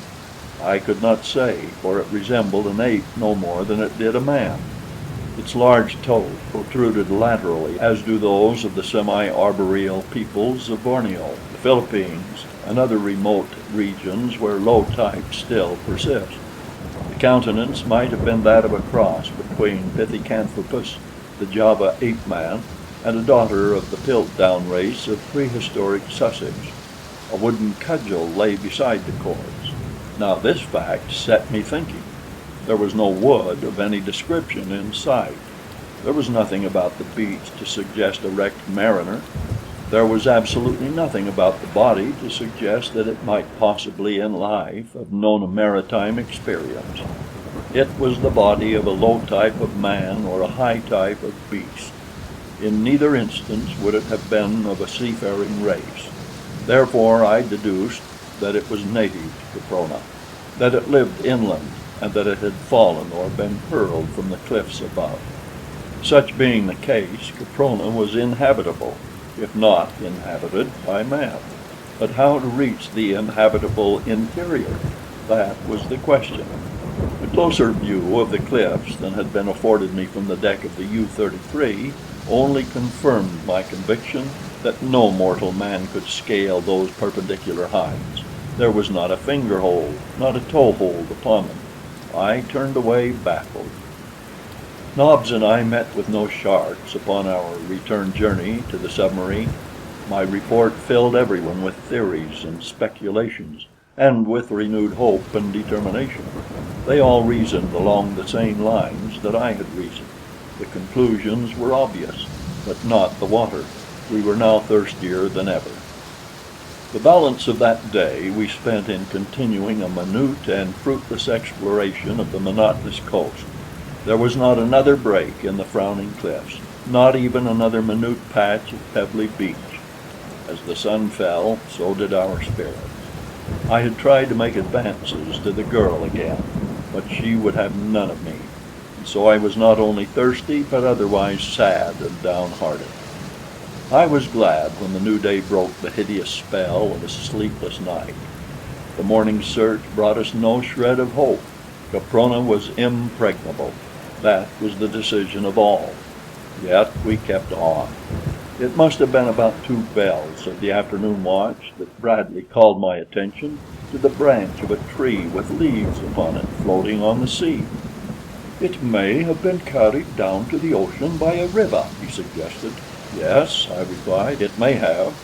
It may have tumbled or been thrown off the top of one of those cliffs." Bradley's face fell.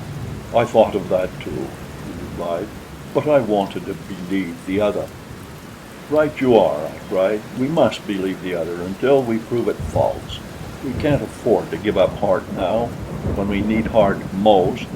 The branch was carried down by a river, and we are going to find that river." I smote my open palm with a clenched fist to emphasize a determination unsupported by hope. "There!" I cried suddenly. "See that, Bradley?" And I pointed at a spot closer to shore. "See that, man?" Some flowers and grasses and another leafy branch floated toward us. We both scanned the water and the coastline.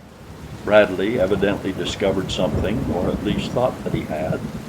He called down for a bucket and a rope, and when they were passed up to him, he lowered the former into the sea and drew it in filled with water. Of this he took a taste, and straightening up, looked into my eyes with an expression of elation, as much as to say, "I told you so." "This water is warm," he announced, "and fresh." I grabbed the bucket and tasted its contents.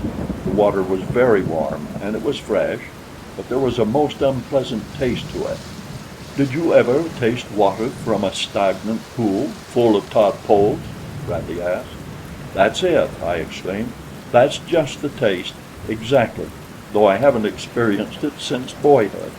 But how can water from a flowing stream taste thus? And what the dickens makes it so warm? It must be at least 70 or 80 Fahrenheit, possibly higher." "Yes," agreed Bradley, "I should say higher. But where does it come from?" "That is easily discovered, now that we have found it," I answered. "It can't come from the ocean, so it must come from the land. All that we have to do is follow it, and sooner or later we shall come upon its source." We were already rather close in, but I ordered the U-33's prow turned inshore, and we crept slowly along, constantly dipping up the water and tasting it to assure ourselves that we didn't get outside the freshwater current. There was a very light offshore wind, and scarcely any breakers, so that the approach to the shore was continued without finding bottom.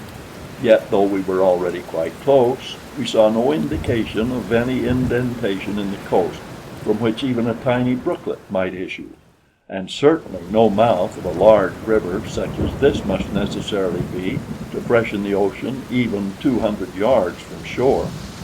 The tide was running out, and this, together with the strong flow of the freshwater current, would have prevented our going against the cliffs even had we not been under power.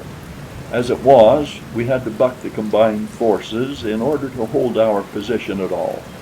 We came up to within 25 feet of the sheer wall, which loomed high above us. There was no break in its forbidding face. As we watched the face of the waters and searched the cliff's high face, Olson suggested that the fresh water might come from a submarine geyser. This, he said, would account for its heat. But even as he spoke, a bush covered thickly with leaves and flowers bubbled to the surface and floated off astern.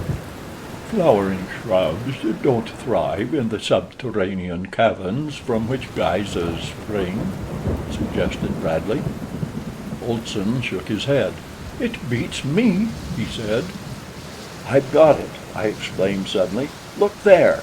And I pointed at the base of the cliff ahead of us, which the receding tide was gradually exposing to our view. They all looked, and all saw what I had seen, the top of a dark opening in the rock, through which water was pouring out into the sea. "It's the subterranean channel of an inland river!" I cried. "It flows through a land covered with vegetation, and therefore a land upon which the sun shines. No subterranean caverns produce any order of plant life even remotely resembling what we had seen disgorged by this river. Beyond those cliffs lie fertile lands and fresh water, perhaps game." "Yes, sir," said Olson. "Behind the cliffs. Ye spoke a true word, sir. Behind." Bradley laughed, a rather sorry laugh, though. "You might as well call our attention to the fact, sir," he said, "that science has indicated that there is fresh water and vegetation on Mars." "Not at all," I rejoined. "A U-boat isn't constructed to navigate space, but it is designed to travel below the surface of the water." "You'd be after sailing into that blank pocket?" asked Olson. "I would, Olson," I replied. "We haven't one chance for life in 100,000 if we don't find food and water upon Caprona. This water coming out of the cliff is not salt, but neither is it fit to drink, though each of us has drunk. It is fair to assume that inland the water is fed by pure streams, that there are fruits and herbs and game. Shall we lie out here and die of thirst and starvation, with a land of plenty possibly only a few hundred yards away? We have the means for navigating a subterranean river. Are we too cowardly to utilize this means?" "Be after going to it," said Olson. "I'm willing to see it through," agreed Bradley. "Then under the bottom we the best o' luck and give 'em hell," cried a young fellow who had been in the trenches. "To the diving stations!" I commanded, and in less than a minute the deck was deserted, the conning tower covers had slammed to, and the U-33 was submerging, possibly for the last time. I know that I had this feeling, and I think that most of the others did.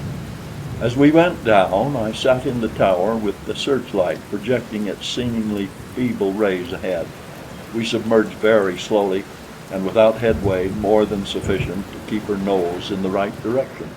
And as we went down, I saw outlined ahead of us the black opening in the great cliff.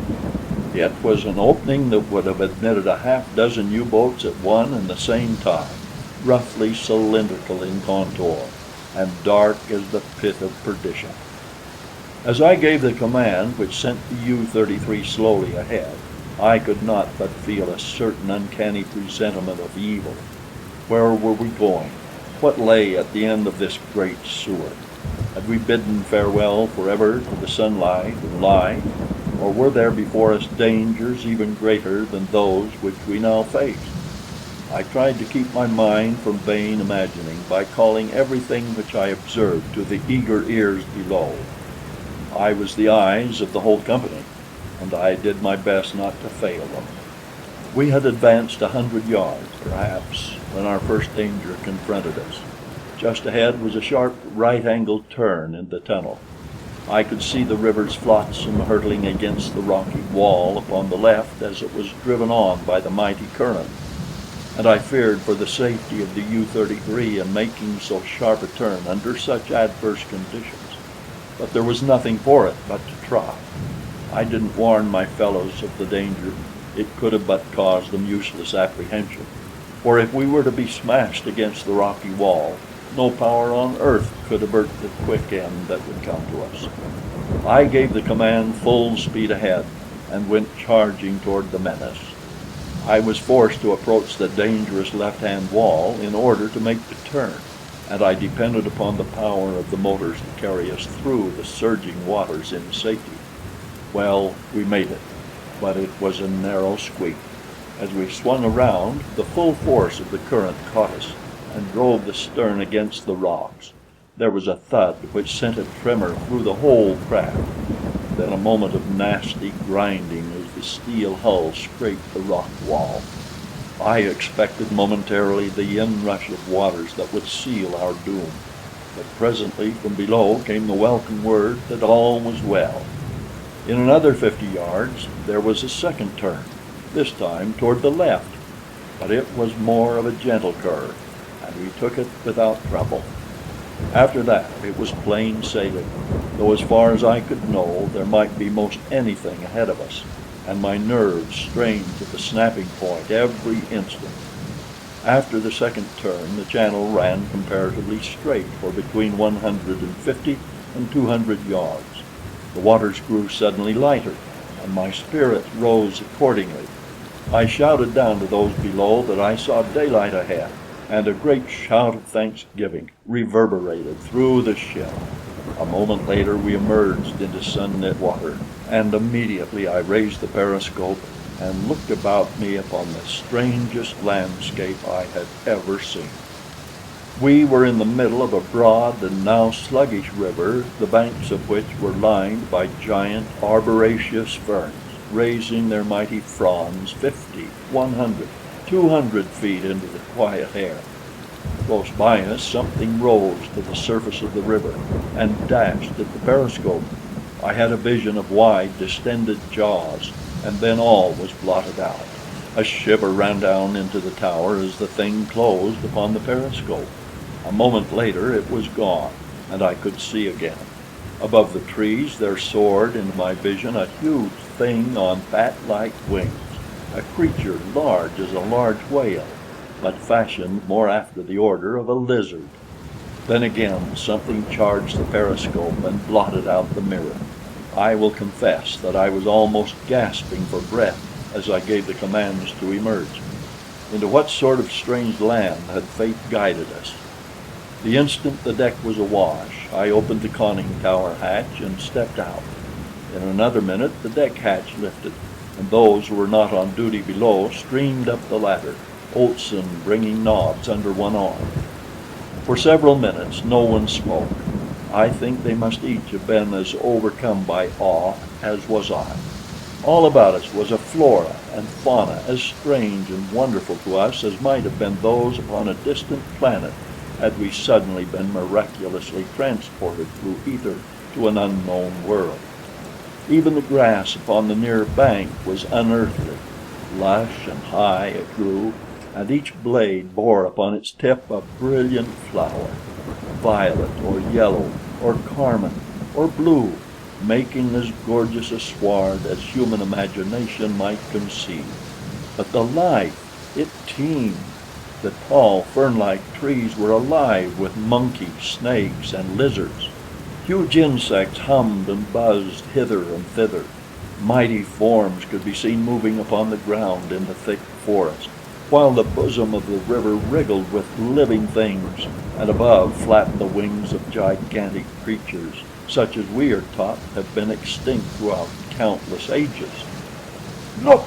cried Olson. Would you look at the giraffe coming up out of the bottom of the sea? We looked in the direction he pointed, and saw a long, glossy neck, surmounted by a small head, rising above the surface of the river. Presently the back of the creature was exposed, brown and glossy as the water dripped from it. It turned its eyes upon us, opened its lizard-like mouth, emitted a shrill hiss, and came for us.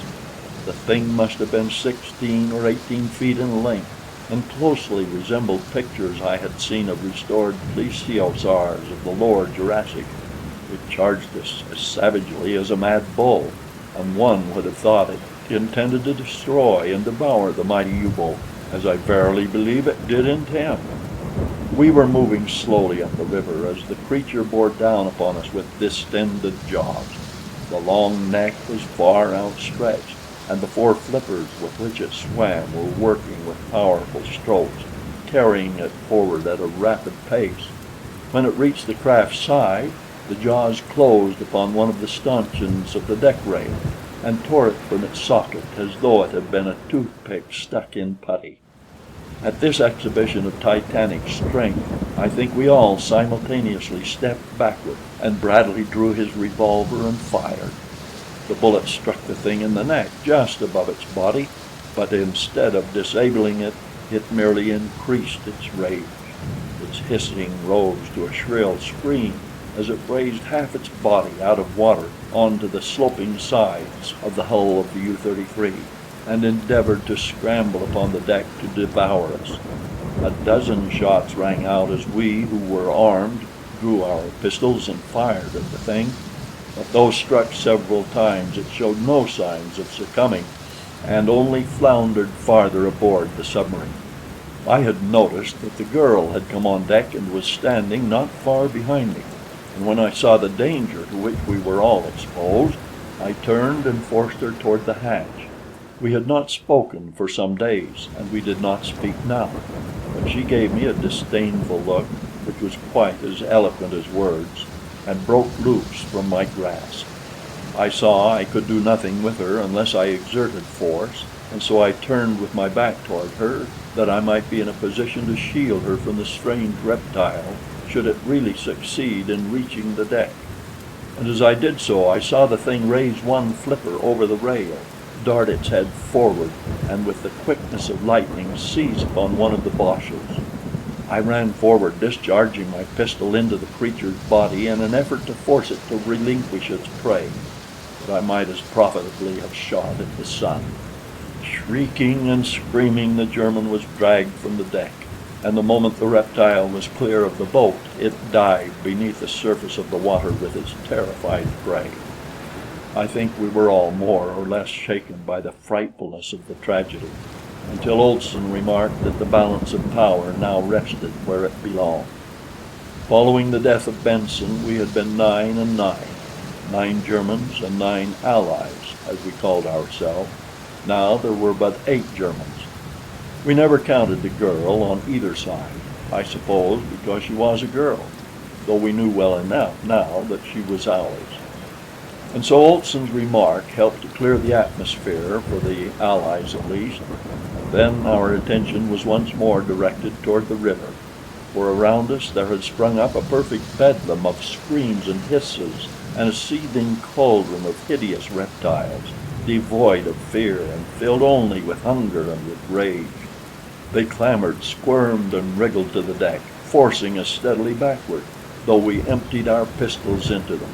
There were all sorts and conditions of horrible things, huge, hideous, grotesque, monstrous, a veritable Mesozoic nightmare. I saw that the girl was gotten below as quickly as possible, and she took Nobs with her. Poor Nobs had nearly barked his head off, and I think too that for the first time since his littlest puppyhood he had known fear, nor can I blame him. After the girl I sent Bradley and most of the Allies, and then the Germans who were on deck, von Schoenvorts being still in irons below. The creatures were approaching perilously close before I dropped through the hatchway and slammed down the cover. Then I went into the tower and ordered full speed ahead, hoping to distance the fearsome things. But it was useless. Not only could any of them easily outdistance the U-33, but the further upstream we progressed, the greater the number of our besiegers, until, fearful of navigating a strange river at high speed, I gave orders to reduce and move slowly and majestically through the plunging, hissing mass. I was mighty glad that our entrance into the interior of Caprona had been inside a submarine rather than in any other form of vessel. I could readily understand how it might have been that Caprona had been invaded in the past by venturesome navigators without word of it ever reaching the outside world, for I can assure you that only by submarine could man pass up that great sluggish river alive. We proceeded up the river for some 40 miles before darkness overtook us. I was afraid to submerge and lie on the bottom overnight, for fear that the mud might be deep enough to hold us, and as we could not hold with the anchor, I ran in close to shore, and in a brief interim of attack from the reptiles, we made fast to a large tree. We also dipped up some of the river water and found it, though quite warm, a little sweeter than before.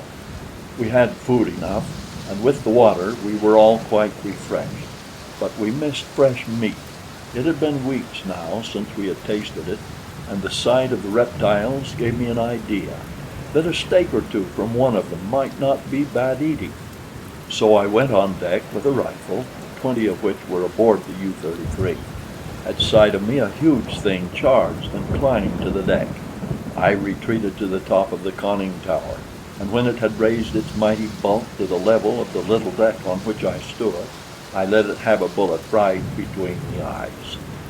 The thing stopped then and looked at me a moment, as much as to say, "Why, this thing has a stinger.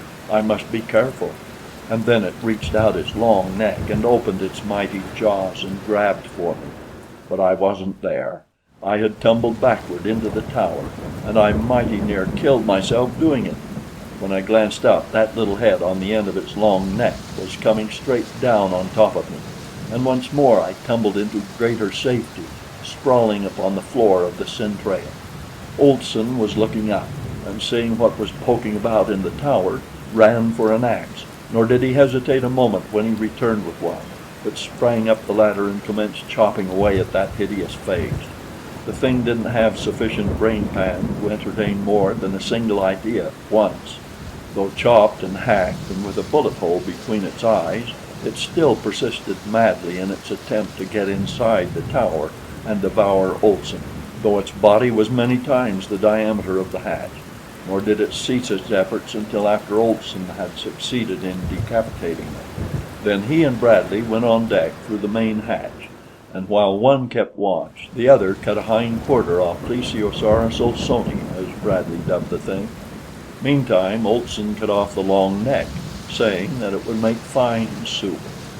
By the time we had cleared away the blood and refuse in the tower, the cook had juicy steaks and a steaming broth upon the electric stove, and the aroma arising from P. olsoni filled us with an hitherto unfelt admiration for him and all his kind.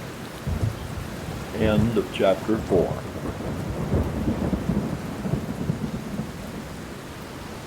The Land That Time Forgot by Edgar Rice Burroughs. Chapter 5. The steaks we had that night, and they were fine, and the following morning we tasted the broth. It seemed odd to be eating a creature that should, by all the laws of paleontology, have been extinct for several million years. It gave one a feeling of newness that was almost embarrassing, although it didn't seem to embarrass our appetites. Olson ate until I thought he would burst. The girl ate with us that night at the little officer's mess just back of the torpedo compartment. The narrow table was unfolded, the 4 stools were set out, and for the first time in days we sat down to eat, and for the first time in weeks we had something to eat other than the monotony of the short rations of an impoverished U-boat. Nobs sat between the girl and me and was fed with morsels of the Plesiosaurus steak. at the risk of forever contaminating his manners. He looked at me sheepishly all the time, for he knew that no well-bred dog should eat at table. But the poor fellow was so wasted from improper food that I couldn't enjoy my own meal had he been denied an immediate share in it. And anyway, Lys wanted to feed him. So there you are. Lys was coldly polite to me and sweetly gracious to Bradley and Olson. She wasn't of the gushing type, I knew, so I didn't expect much from her, and was duly grateful for the few morsels of attention she threw upon the floor to me. We had a pleasant meal, with only one unfortunate occurrence, when Olson suggested that possibly the creature we were eating was the same one that ate the German. It was some time before we could persuade the girl to continue her meal, but at last Bradley prevailed upon her, pointing out that we had come upstream nearly 40 miles since the Boche had been seized, and that during that time we had seen literally thousands of these denizens of the river, indicating that the chances were very remote that this was the same Thesiosaur. And anyway, he concluded, it was only a scheme of Mr. Olson's to get all the steaks for himself. We discussed the future and ventured opinions as to what lay before us, but we could only theorize at best, for none of us knew. If the whole land was infested by these and similar horrid monsters, life would be impossible upon it, and we decided that we would only search long enough to find and take aboard fresh water and such meat and fruits as might be safely procurable, and then retrace our way between the cliffs to the open sea. And so at last we turned into our narrow bunks, hopeful, happy, and at peace with ourselves, our lives, and our God, to awaken the following morning refreshed and still optimistic. We had an easy time getting away, as we learned later, because the saurians do not commence to feed until late in the morning. From noon to midnight their curve of activity is at its height, while from dawn to about 9 o'clock it is lowest. As a matter of fact, we didn't see one of them all the time we were getting under way, though I had the cannon raised to the deck and manned against an assault. I hoped, but I was none too sure, that shells might discourage them. The trees were full of monkeys of all sizes and shapes, and once we thought we saw a man-like creature watching us from the depth of the forest.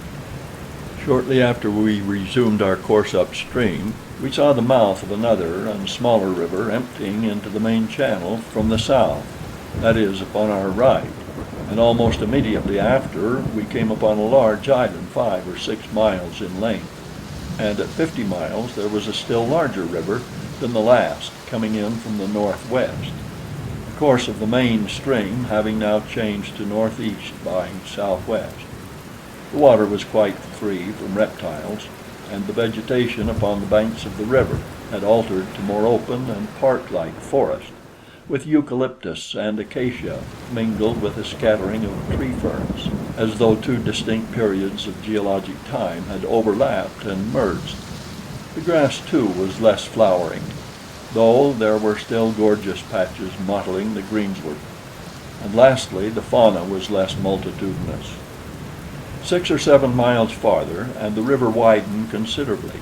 Before us opened an expanse of water to the farther horizon, and then we sailed out upon an inland sea so large that only a shoreline upon our side was visible to us. The waters all about us were alive with life. There were still a few reptiles, but there were fish by the thousands, by the millions. The water of the inland sea was very warm, almost hot, and the atmosphere was hot and heavy above it.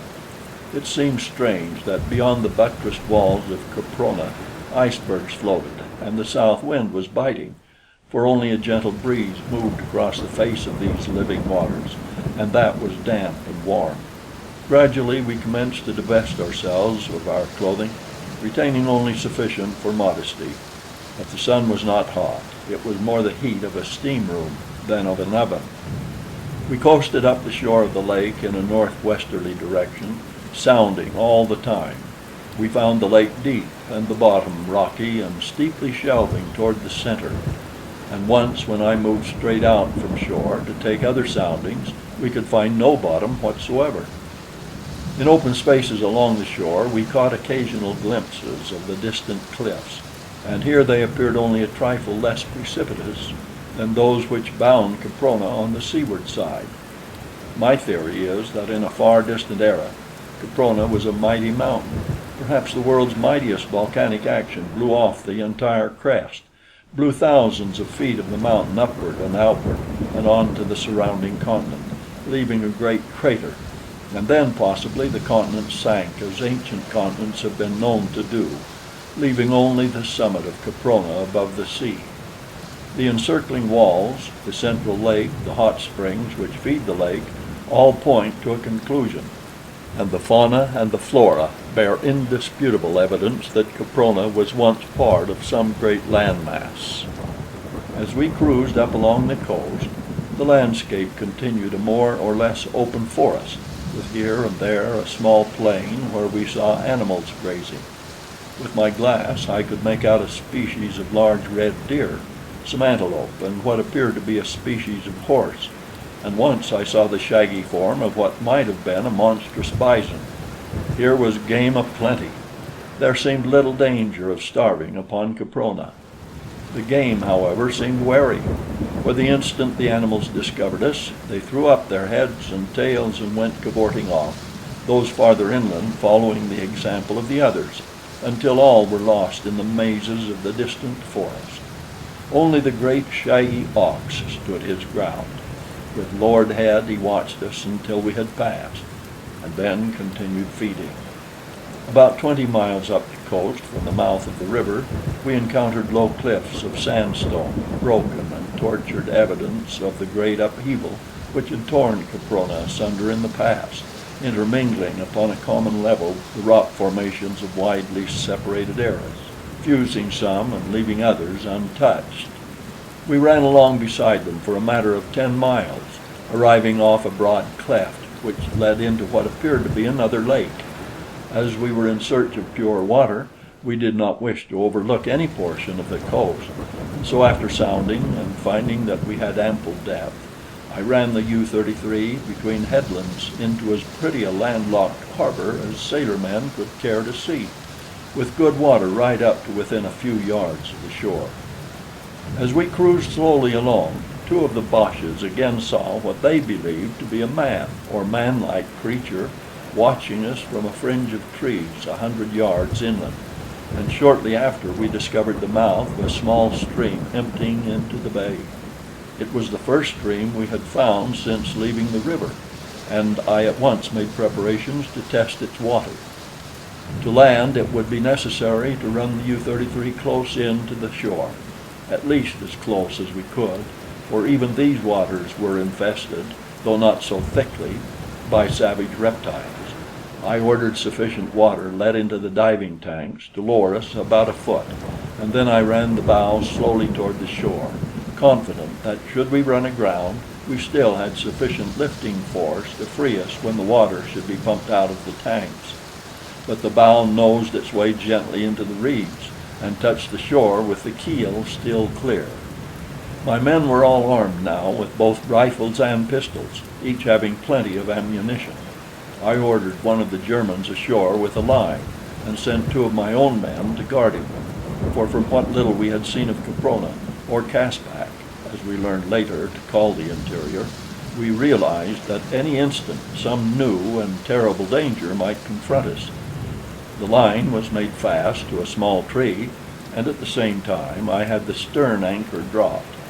As soon as the Boche and his guard were aboard again, I called all hands on deck, including von Schoenvorts, and there I explained to them that the time had come for us to enter into some sort of an agreement among ourselves that would relieve us of the annoyance and embarrassment of being divided into two antagonistic parts, prisoners and captors.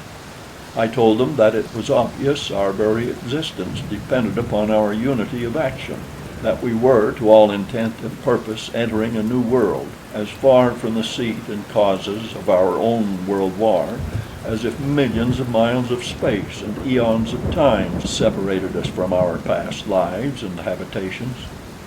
There is no reason why we should carry our racial and political hatreds into Caprona, I insisted. The Germans among us might kill all the English, or the English might kill the last German, without affecting in the slightest degree either the outcome of even the smallest skirmish upon the Western Front, or the opinion of a single individual in any belligerent or neutral country. I therefore put the issue squarely to you all. Shall we bury our animosities and work together with and for one another while we remain upon Caprona? Or must we continue thus divided and but half-armed, possibly until death has claimed the last of us? And let me tell you, if you have not already realized it, the chances are 1,000 to 1 that not one of us ever will see the outside world again. We are safe now in the matter of food and water.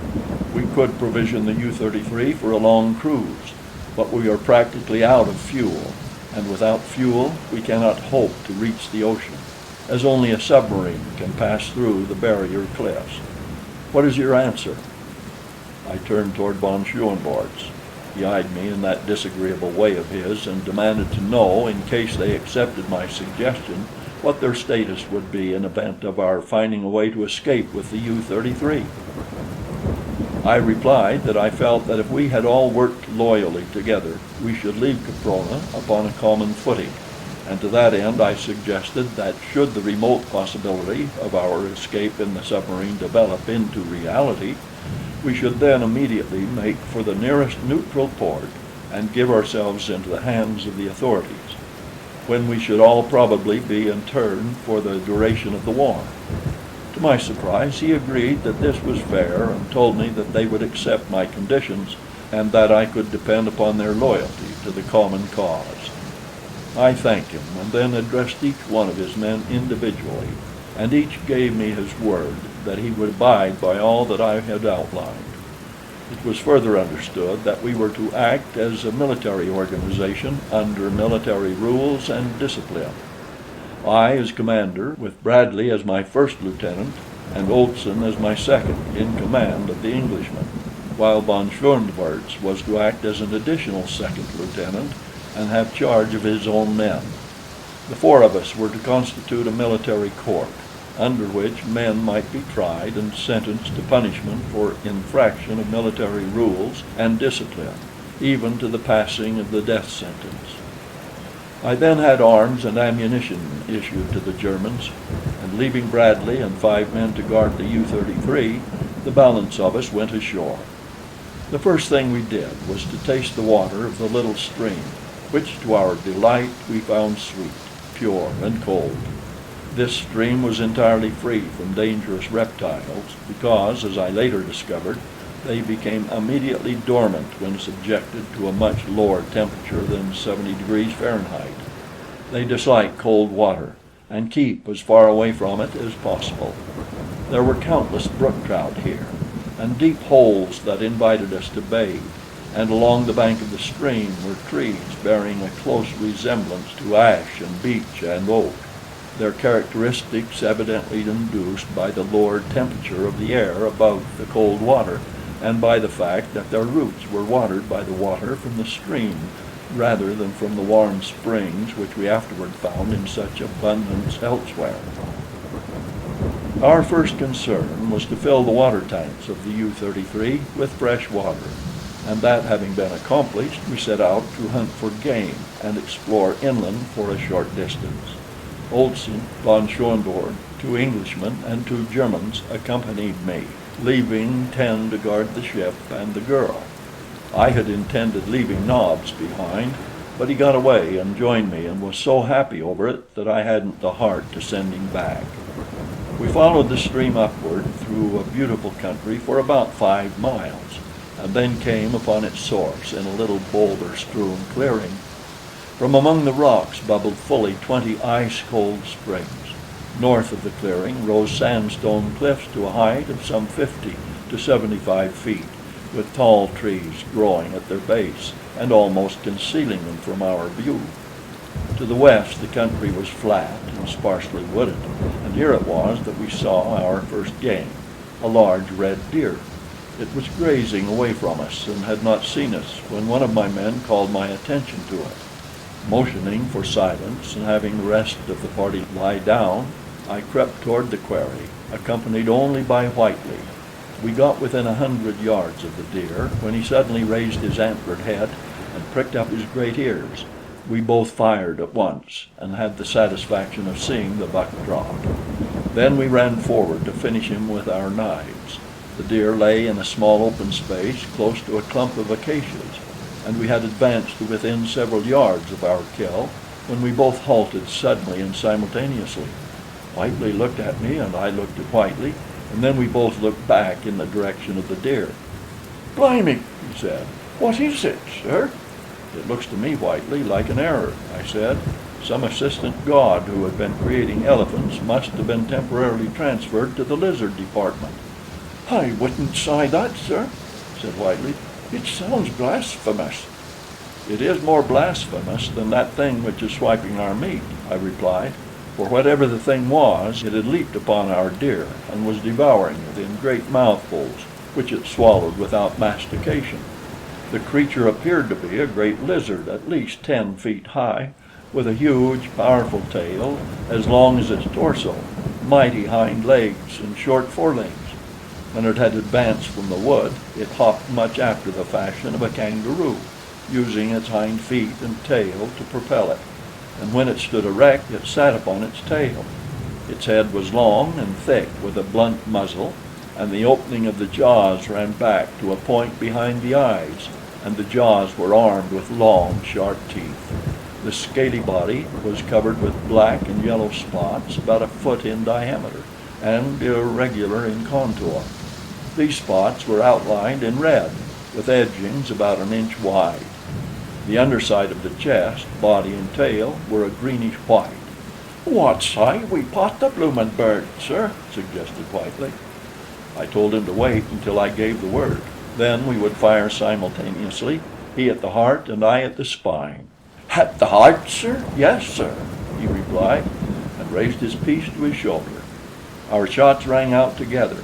The thing raised its head and looked about until its eyes rested upon us. Then it gave vent to a most appalling hiss that rose to the crescendo of a terrific shriek and came for us. "Beat it, Whitely!" I cried as I turned to run. We were about a quarter of a mile from the rest of our party, and in full sight of them as they lay in the tall grass watching us. That they saw all that had happened was evidenced by the fact that they now rose and ran toward us, and at their head leaped Nobs. The creature in our rear was gaining on us rapidly when Nobs flew past me like a meteor and rushed straight for the frightful reptile.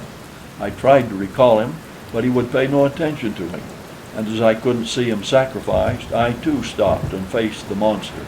The creature appeared to be more impressed with Nobs than by us and our firearms, for it stopped as the Airedale dashed at it growling and struck at him viciously with its powerful jaws. Nobs, though, was lightning by comparison with the slow-thinking beast, and dodged his opponent's thrust with ease. Then he raced to the rear of the tremendous thing and seized it by the tail. There Nobs made the error of his life. Within that mottled organ were the muscles of a Titan, the force of a dozen mighty catapults, and the owner of the tail was fully aware of the possibilities which it contained. With a single flip of the tip, it sent poor Nobs sailing through the air 100 feet above the ground, straight back into the clump of acacias from which the beast had leaped upon our kill. And then the grotesque thing sank lifeless to the ground. Olson and von Schoenvorts came up a minute later with their men. Then we all cautiously approached the still form upon the ground. The creature was quite dead, and an examination resulted in disclosing the fact that Whitely's bullet had pierced its heart, and mine had severed the spinal cord. "But why didn't it die instantly?" I exclaimed.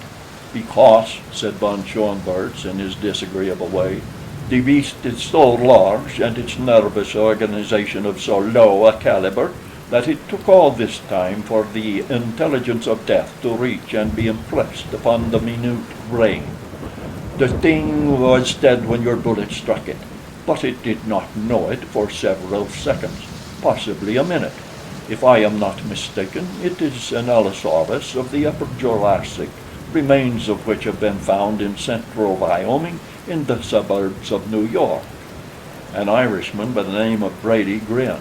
I afterward learned that he had served 3 years on the traffic squad of the Chicago police force.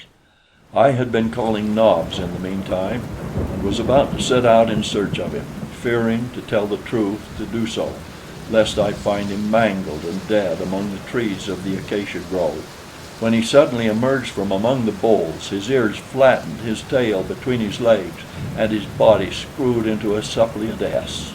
He was unharmed except for minor bruises, but he was the most chastened dog I have ever seen. We gathered up what was left of the red deer after skinning and cleaning it, and set out upon our return journey toward the U-boat. On the way, Olson, von Schoenvorts, and I discussed the needs of our immediate future, and we were unanimous in placing foremost the necessity of a permanent camp on shore. The interior of a U-boat is about as impossible and uncomfortable an abiding place as one can well imagine, and in this warm climate and in warm water it was almost unendurable. So we decided to construct a palisaded camp. End of chapter 5. The Land That Time Forgot by Edgar Rice Burroughs. Chapter 6. As we strolled slowly back toward the boat, planning and discussing this, we were suddenly startled by a loud and unmistakable detonation.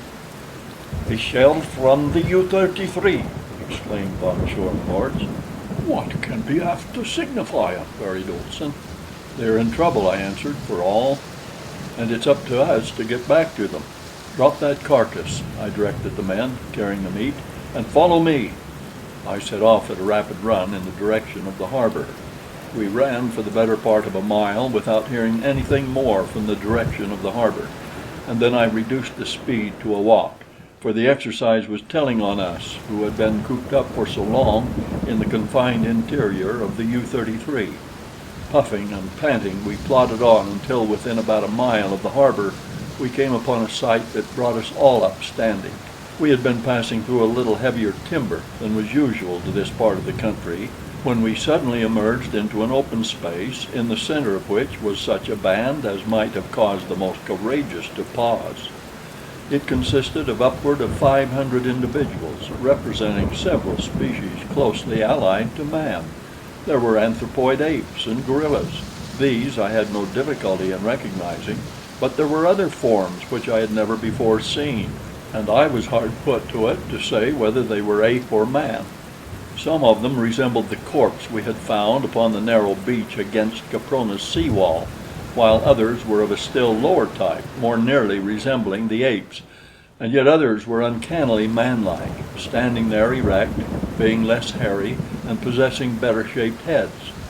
There was one among the lot, evidently the leader of them, who bore a close resemblance to the so-called Neanderthal man of La Chapelle aux Champs.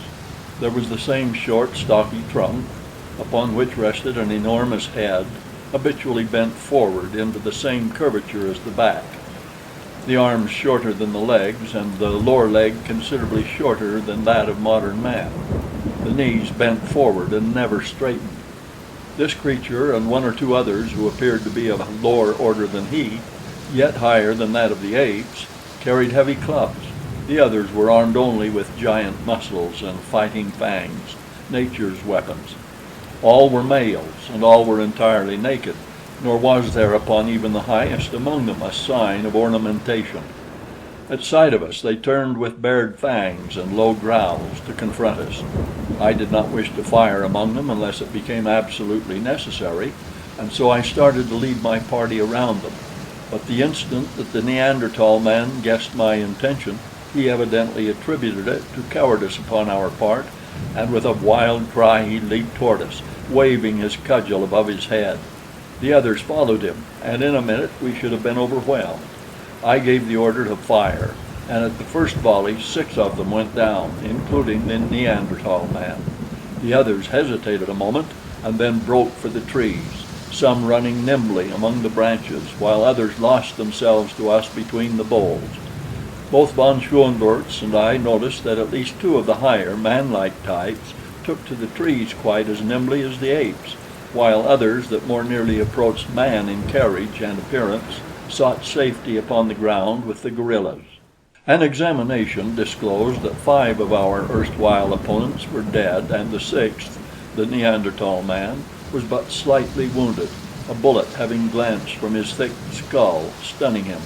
We decided to take him with us to camp, and by means of belts we managed to secure his hands behind his back and place a leash around his neck before he regained consciousness. We then retraced our steps for our meat, being convinced by our own experience that those aboard the U-33 had been able to frighten off this party with a single shell. But when we came to where we had left the deer, it had disappeared.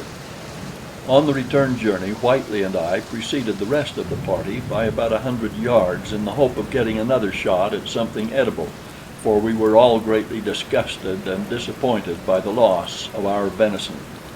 Whitely and I advanced very cautiously, and not having the whole party with us, we fared better than on the journey out, bagging 2 large antelope not a half-mile from the harbor. So with our game and our prisoner, we made a cheerful return to the boat, where we found that all were safe. On the shore, a little north of where we lay, there were the corpses of 20 of the wild creatures who had attacked Bradley and his party in our absence, and the rest of whom we had met and scattered a few minutes later. We felt that we had taught these wild ape-men a lesson, and that because of it we would be safer in the future, at least safer from them. But we decided not to abate our carefulness one whit, feeling that this new world was filled with terrors still unknown to us, nor were we wrong.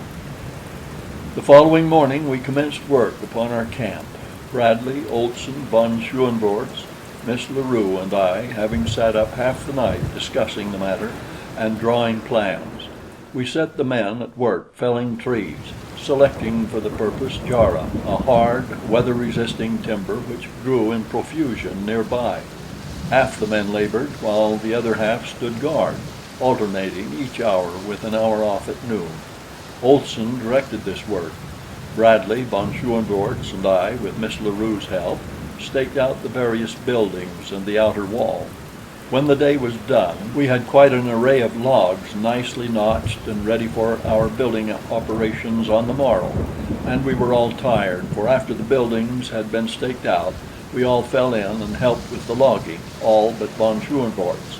He, being a Prussian and a gentleman, couldn't stoop to such menial labor in the presence of his men, and I didn't see fit to ask it of him, as the work was purely voluntary upon our part. He spent the afternoon shaping a swagger stick from the branch of a jarrah and talking with Miss La Rue, who had sufficiently unbent toward him to notice his existence. We saw nothing of the wild men of the previous day, and only once were we menaced by any of the strange denizens of Caprona, when some frightful nightmare of the sky swooped down upon us, only to be driven off by a fusillade of bullets. The thing appeared to be some variety of pterodactyl, and what, with its enormous size and ferocious aspect, was most awe-inspiring. There was another incident, too, which to me at least was far more unpleasant than the sudden onslaught of the prehistoric reptile.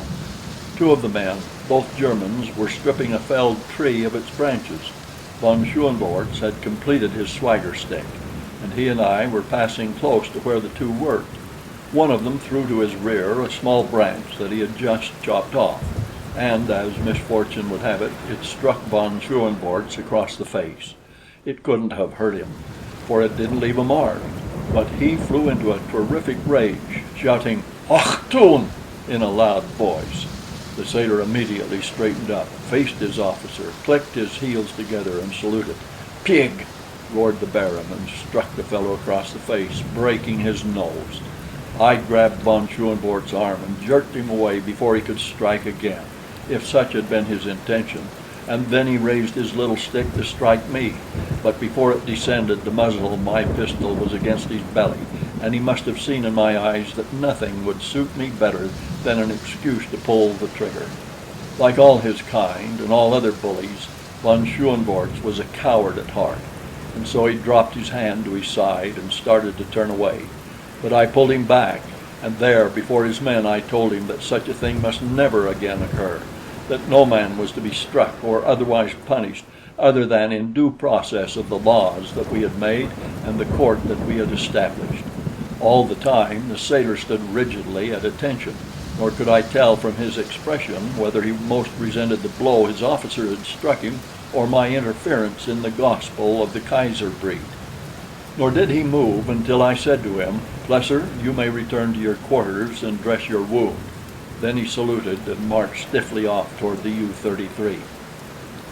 Just before dusk we moved out into the bay 100 yards from shore and dropped anchor, for I felt that we should be safer there than elsewhere. I also detailed men to stand watch during the night, and appointed Olson officer of the watch for the entire night, telling him to bring his blankets on deck and get what rest he could. At dinner we tasted our first roast Caprona antelope, and we had a mess of greens that the cook had found growing along the stream.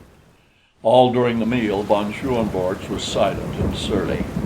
After dinner we all went on deck and watched the unfamiliar scenes of a Capronian night, that is, all but von Schoenvorts. There was less to see than to hear. From the great inland lake behind us came the hissing and the screaming of countless saurians. Above us we heard the flap of giant wings, while from the shore rose the multitudinous voices of a tropical jungle, of a warm, damp atmosphere such as must have enveloped the entire earth during the Paleozoic and Mesozoic eras. But here were intermingled the voices of later eras, the scream of the panther, the roar of the lion, the baying of wolves, and a thunderous growling which we could attribute to nothing earthly, but which one day we were to connect with the most fearsome of ancient creatures. One by one the others went to their rooms, until the girl and I were left alone together, for I had permitted the watch to go below for a few minutes, knowing that I would be on deck.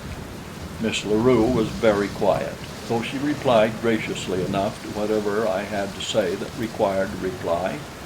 I asked her if she did not feel well. "Yes," she said, "but I am depressed by the awfulness of it all. I feel of so little consequence, so small and helpless in the face of all these myriad manifestations of life, stripped to the bone of its savagery and brutality. I realize as never before how cheap and valueless a thing is life. Life seems a joke, cruel, grim joke. You are a laughable incident or a terrifying one, as you happen to be less powerful or more powerful than some other form of life which crosses your path. But as a rule you are of no moment whatsoever to anything but yourself. You are a comic little figure hopping from the cradle to the grave. Yes, that is our trouble. We take ourselves too seriously, but Caprona should be a sure cure for that." She paused and laughed. "You have evolved a beautiful philosophy," I said. "It fills such a longing in the human breast. It is full, it is satisfying, it is ennobling. What wondrous strides toward perfection the human race might have made if the first man had evolved it and it had persisted until now as the creed of humanity." "I don't like irony," she said. "It indicates a small soul." "What other sort of soul, then, would you expect from a comic little figure hopping from the cradle to the grave?" I inquired. "And what difference does it make anyway, what you like and what you don't like? You are here for but an instant, and you mustn't take yourself too seriously." She looked up at me with a smile. "I imagine that I am frightened and blue," she said, "and I know that I am very, very homesick and lonely." There was almost a sob in her voice as she concluded. It was the first time that she had spoken thus to me. Involuntarily I laid my hand upon hers where it rested on the rail. "I know how difficult your position is," I said, "but don't feel that you are alone. There is one here who would do anything in the world for you," I ended lamely. She did not withdraw her hand, and she looked up into my face with tears on her cheeks, and I read in her eyes the thanks her lips could not voice. Then she looked away across the weird moonlit landscape and sighed. Evidently her newfound philosophy had tumbled about her ears, for she was seemingly taking herself seriously. I wanted to take her in my arms and tell her how I loved her, and had taken her hand from the rail and started to draw her toward me, when Olson came blundering up on deck with his bedding. The following morning we started building operations in earnest, and things progressed finely. The Neanderthal man was something of a care, for we had to keep him in irons all the time, and he was mighty savage when approached. But after a time he became more docile, and then we tried to discover if he had a language. Lys spent a great deal of time talking to him and trying to draw him out, but for a long while she was unsuccessful. It took us 3 weeks to build all the houses which we constructed close by a cold spring some 2 miles from the harbor. We changed our plans a trifle when it came to building the palisade, for we found a rotted cliff nearby where we could get all the flat building stone we needed, and so we constructed a stone wall entirely around the building. It was in the form of a square, with bastions and towers at each corner, which would permit an enfilading fire along any side of the fort, and was about 135 feet square on the outside, with walls 3 feet thick at the bottom and about 1.5 feet wide at the top, and 15 feet high. It took a long time to build that wall, and we all turned in and helped, except von Schoenvorts, who, by the way, had not spoken to me except in the line of official business since our encounter, a condition of armed neutrality which suited me to a T. We have just finished it, the last touches being put on today. I quit about a week ago and commenced working on this chronicle for our strange adventures, which will account for any minor errors in chronology which may have crept in. There was so much material that I may have made some mistakes, but I think they are but minor and few. I see in reading over the last few pages that I neglected to state that Lys finally discovered that the Neanderthal man possessed a language. She had learned to speak it, and so have I, to some extent. It was he, his name he says is Am, or Om, who told us that this country is called Caspak. When we asked him how far it extended, he waved both arms about his head in an all-including gesture which took in apparently the entire universe. He is more tractable now, and we are going to release him, for he has assured us that he will not permit his fellows to harm us. He calls us Galus, and says that in a short time he will be a Galu. It is not quite clear to us what he means. He says that there are many Galus north of us, and that as soon as he becomes one, he will go and live with them. Om went out to hunt with us yesterday, and was much impressed by the ease with which our rifles brought down antelopes and deer. We have been living upon the fat of the land, Om having shown us the edible fruits, tubers, and herbs, and twice a week we go out after fresh meat. A certain proportion of this we dry and store away, for we do not know what may come. Our drying process is really smoking. We have also dried a large quantity of 2 varieties of cereal, which grow wild a few miles south of us. One of these is a giant Indian maize, a lofty perennial often 50 and 60 feet in height, with ears the size of a man's body and kernels as large as your fist. We have had to construct a second storehouse for the great quantity of this that we have gathered. September 3, 1916. 3 months ago today, the torpedo from the U-33 started me from the peaceful deck of the American liner upon the strange voyage which has ended here in Caspak. We have settled down to an acceptance of our fate, for all are convinced that none of us will ever see the outer world again. Om's repeated assertions that there are human beings like ourselves in Caspak have roused the men to a keen desire for exploration. I sent out one party last week under Bradley. Om, who is now free to go and come as he wishes, accompanied them. They marched about 25 miles due west, encountering many terrible beasts and reptiles, and not a few man-like creatures whom Om sent away. Here is Bradley's report of the expedition. Marched 15 miles the first day, camping on the bank of a large stream which runs southward. Game was plentiful, and we saw several varieties which we had not before encountered in Caspak. Just before making camp, we were charged by an enormous woolly rhinoceros, which Plesser dropped with a perfect shot. We had rhinoceros steaks for supper. Om called the thing Attis. It was almost a continuous battle from the time we left the fort until we arrived at camp. The mind of man can scarce conceive the plethora of carnivorous life in this lost world, and their prey, of course, is even more abundant. The second day we marched about 10 miles to the foot of the cliffs, passed through dense forests close to the base of the cliffs, saw man-like creatures and a low order of ape in one band, and some of the men swore that there was a white man among them. They were inclined to attack us at first, but a volley from our rifles caused them to change their minds.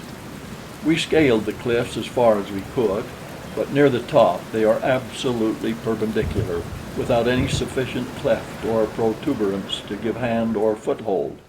All were disappointed, for we hungered for a view of the ocean and the outside world. We even had a hope that we might see and attract the attention of a passing ship. Our exploration has determined one thing which will probably be of little value to us and never heard of beyond Caprona's walls. This crater was once entirely filled with water. Indisputable evidence of this is on the face of the cliffs. Our return journey occupied 2 days and was as filled with adventure as usual. We are all becoming accustomed to adventure. It is beginning to pall on us. We suffered no casualties and there was no illness. I had to smile as I read Bradley's report. In those 4 days he had doubtless passed through more adventures than an African big game hunter experiences in a lifetime, and yet he covered it all in a few lines. Yes, we are becoming accustomed to adventure. Not a day passes that one or more of us does not face death at least once. Ahm taught us a few things that have proved profitable and saved us much ammunition, which it is useless to expend except for food or in the last recourse of self-preservation. Now, when we are attacked by large flying reptiles, we run beneath spreading trees. When land carnivora threaten us, we climb into trees, and we have learned not to fire at any of the dinosaurs unless we can keep out of their reach for at least 2 minutes after hitting them in the brain or spine, or 5 minutes after puncturing their hearts. It takes them so long to die. To hit them elsewhere is worse than useless, for they do not seem to notice it, and we had discovered that such shots do not kill or even disable them. September 7, 1916. Much has happened since I last wrote. Bradley is away again on another exploration expedition to the cliffs. He expects to be gone several weeks, and to follow along their base in search of a point where they may be scaled. He took Sinclair, Brady, James, and Tippet with him. Ahm has disappeared. He has been gone about 3 days, but the most startling thing I have on record is that von Schoenvorts and Olson, while out hunting the other day, discovered oil about 15 miles north of us, beyond the sandstone cliffs. Olson says there is a geyser of oil there, and von Schoenvorts is making preparations to refine it. If he succeeds, we shall have the means for leaving Caspak and returning to our own world. I can scarce believe the truth of it. We are all elated to the 7th heaven of bliss. Pray God we shall not be disappointed. I have tried on several occasions to broach the subject of my love to Lys, but she will not listen. End of chapter 6. The Land That Time Forgot by Edgar Rice Burroughs. Chapter 7. October 8, 1916. This is the last entry I shall make upon my manuscript. When this is done, I shall be through. Though I may pray that it reaches the haunts of civilized man, my better judgment tells me that it will never be perused by other eyes than mine, and that even though it should, it would be too late to avail me. I am alone upon the summit of the great cliff overlooking the broad Pacific. A chill south wind bites at my marrow, while far below me I can see the tropic foliage of Caspak on the one hand, and huge icebergs from the nearer Antarctic upon the other. Presently I shall stuff my folded manuscript into the thermos bottle I carried with me for the purpose since I left the fort, Fort Dinosaur we named it, and hurl it far outward over the cliff top into the Pacific. What current washes the shore of Caprona I know not, Whither my bottle will be borne I cannot even guess, but I have done all that mortal man may do to notify the world of my whereabouts and the dangers that threaten those of us who remain alive in Caspak, if there be any other than myself. About the 8th of September I accompanied Olson and von Schoenvorts to the oil geyser. Lys came with us, and we took a number of things which von Schoenvorts wanted for the purpose of erecting a crude refinery. We went up the coast some 10 or 12 miles in the U-33, tying up to shore near the mouth of a small stream which emptied great volumes of crude oil into the sea. I find it difficult to call this great lake by any other name. Then we disembarked and went inland about 5 miles, where we came upon a small lake entirely filled with oil, from the center of which a geyser of oil spouted. On the edge of the lake we helped von Schoenvorts build his primitive refinery. We worked with him for 2 days until he got things fairly well started, and then we returned to Fort Dinosaur, as I feared that Bradley might return and be worried by our absence. The U-33 merely landed those of us that were to return to the fort, and then retraced its course toward the oil well. Olson, Whiteley, Wilson, Miss LaRue, and myself disembarked, while von Schoenvorts and his German crew returned to refine the oil. The next day Plesser and 2 other Germans came down overland for ammunition. Plesser said they had been attacked by wild men and had exhausted a great deal of ammunition. He also asked permission to get some dried meat and maize, saying that they were so busy with the work of refining that they had no time to hunt. I let him have everything he asked for, and never once did a suspicion of their intentions enter my mind.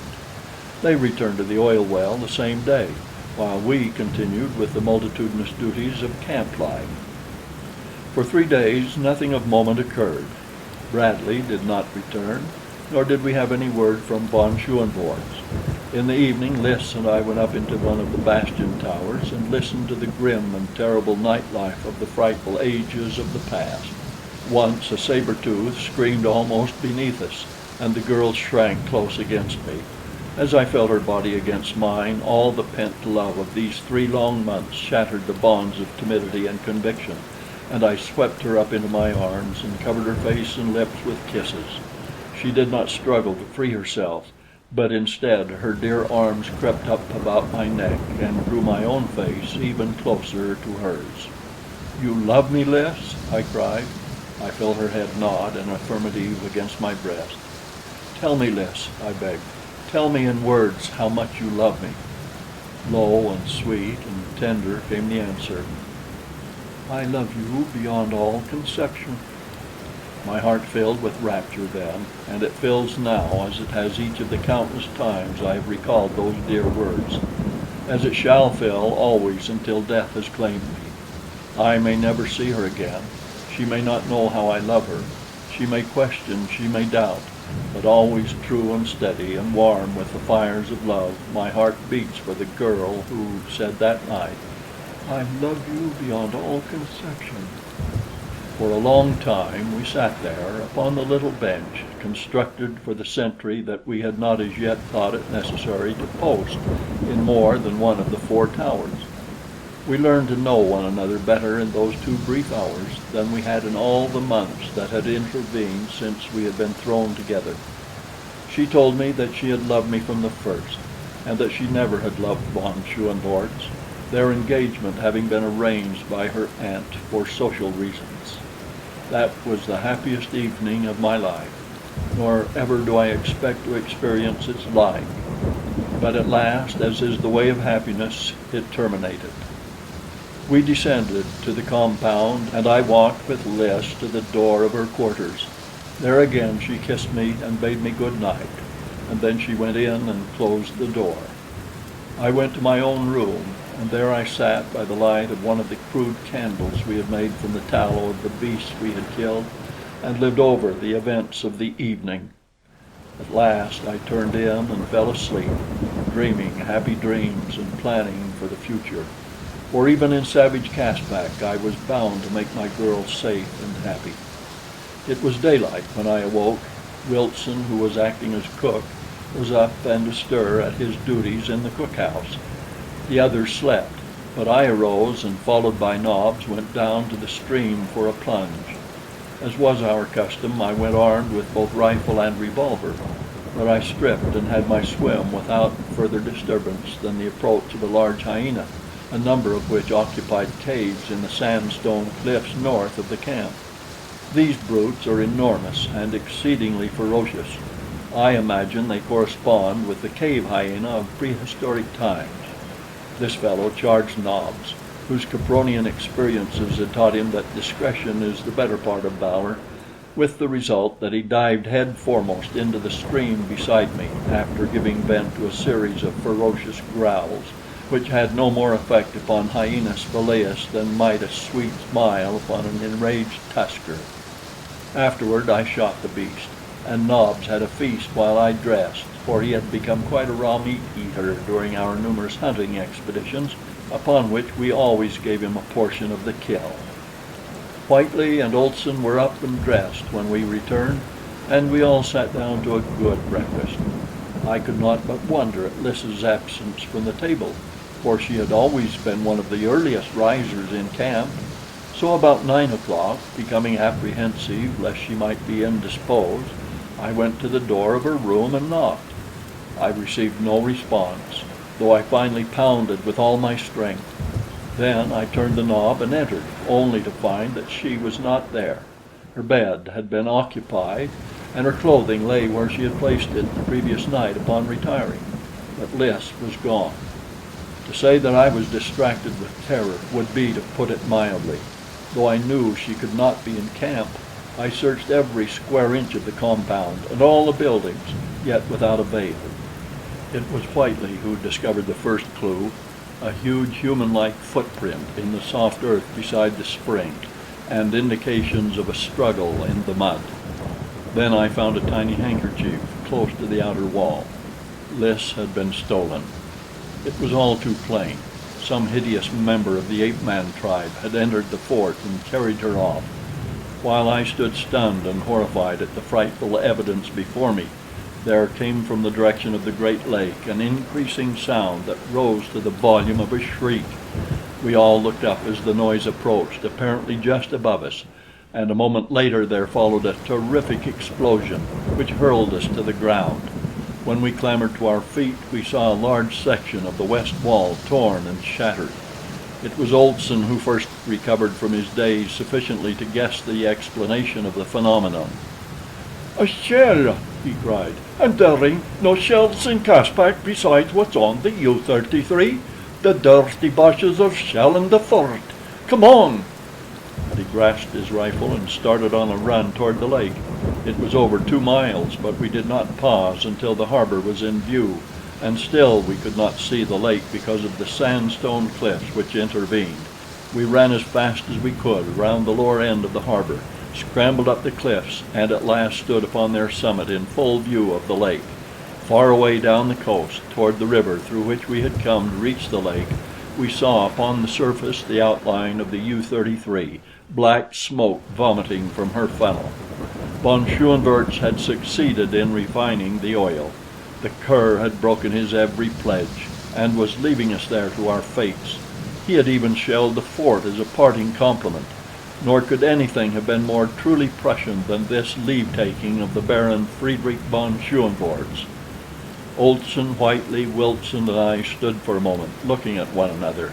It seemed incredible that man could be so perfidious, that we had really seen with our own eyes the thing that we had seen. But when we returned to the fort, the shattered wall gave us ample evidence that there was no mistake. Then we began to speculate as to whether it had been an ape-man or a Prussian that had abducted Liss. From what we knew of von Schoenvorts, we would not have been surprised at anything from him. But the footprints by the spring seemed indisputable evidence that one of Caprona's undeveloped men had borne off the girl I loved.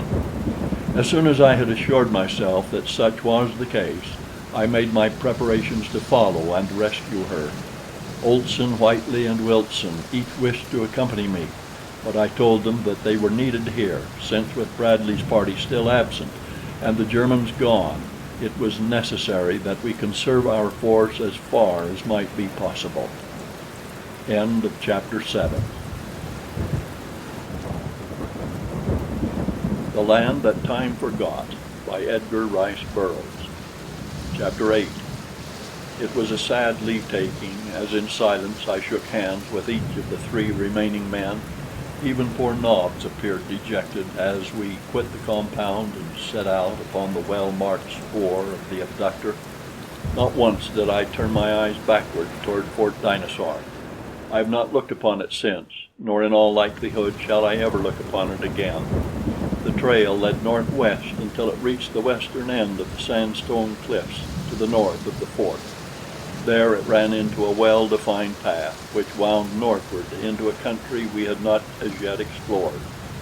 It was a beautiful, gently rolling country, broken by occasional outcroppings of sandstone and by patches of dense forest, relieved by open, park-like stretches and broad meadows whereon grazed countless herbivorous animals: red deer, aurochs, an infinite variety of antelope, and at least 3 distinct species of horse, the latter ranging in size from a creature about as large as Nobbs to a magnificent animal 14 to 16 hands high.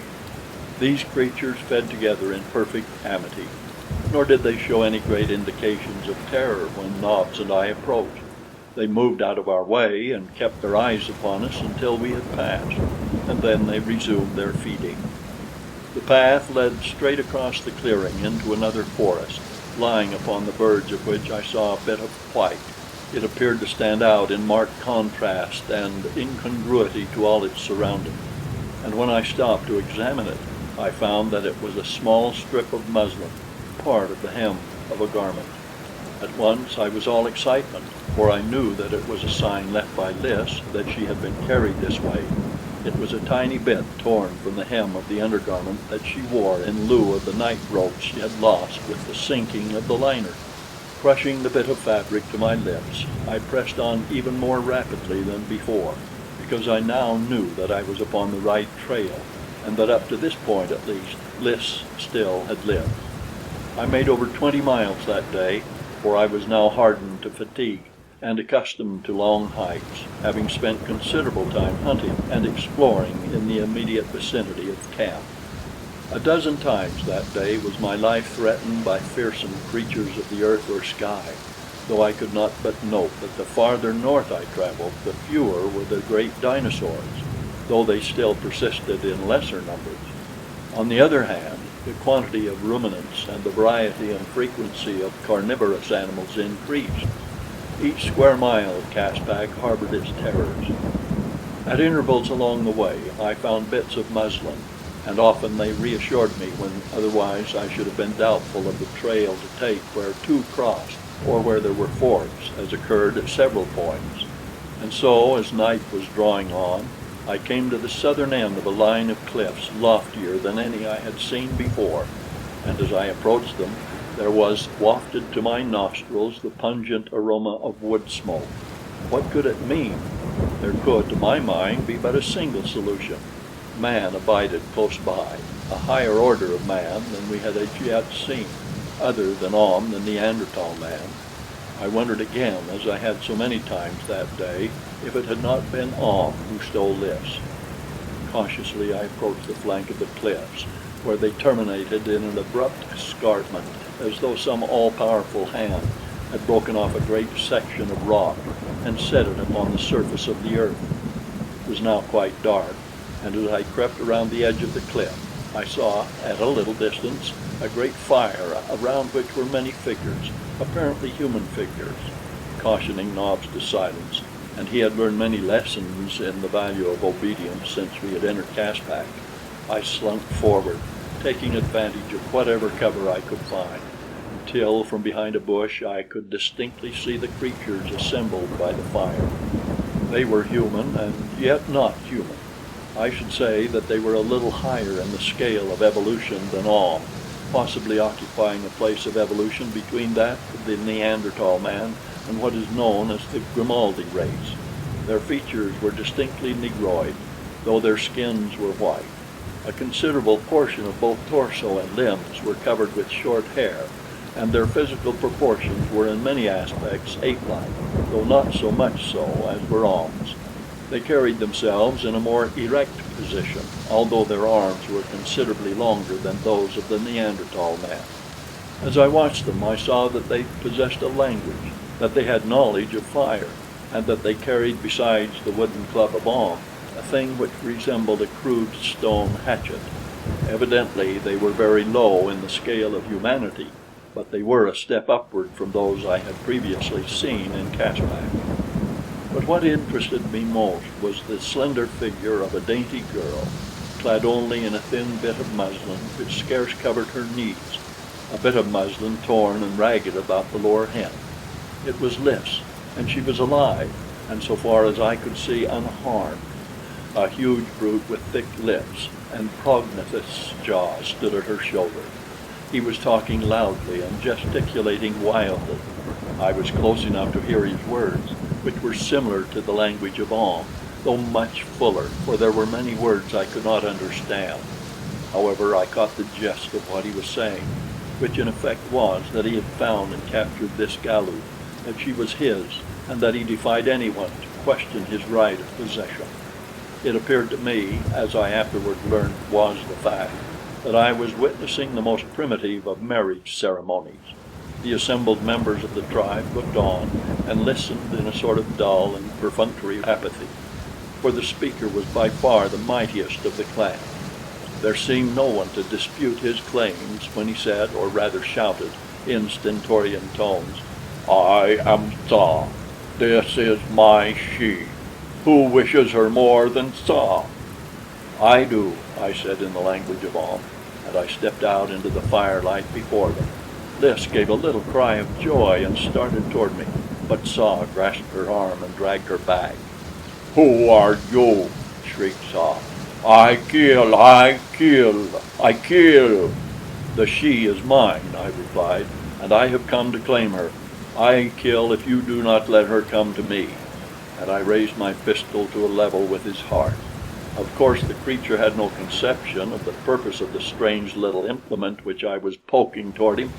With a sound that was half human and half the growl of a wild beast, he sprang toward me.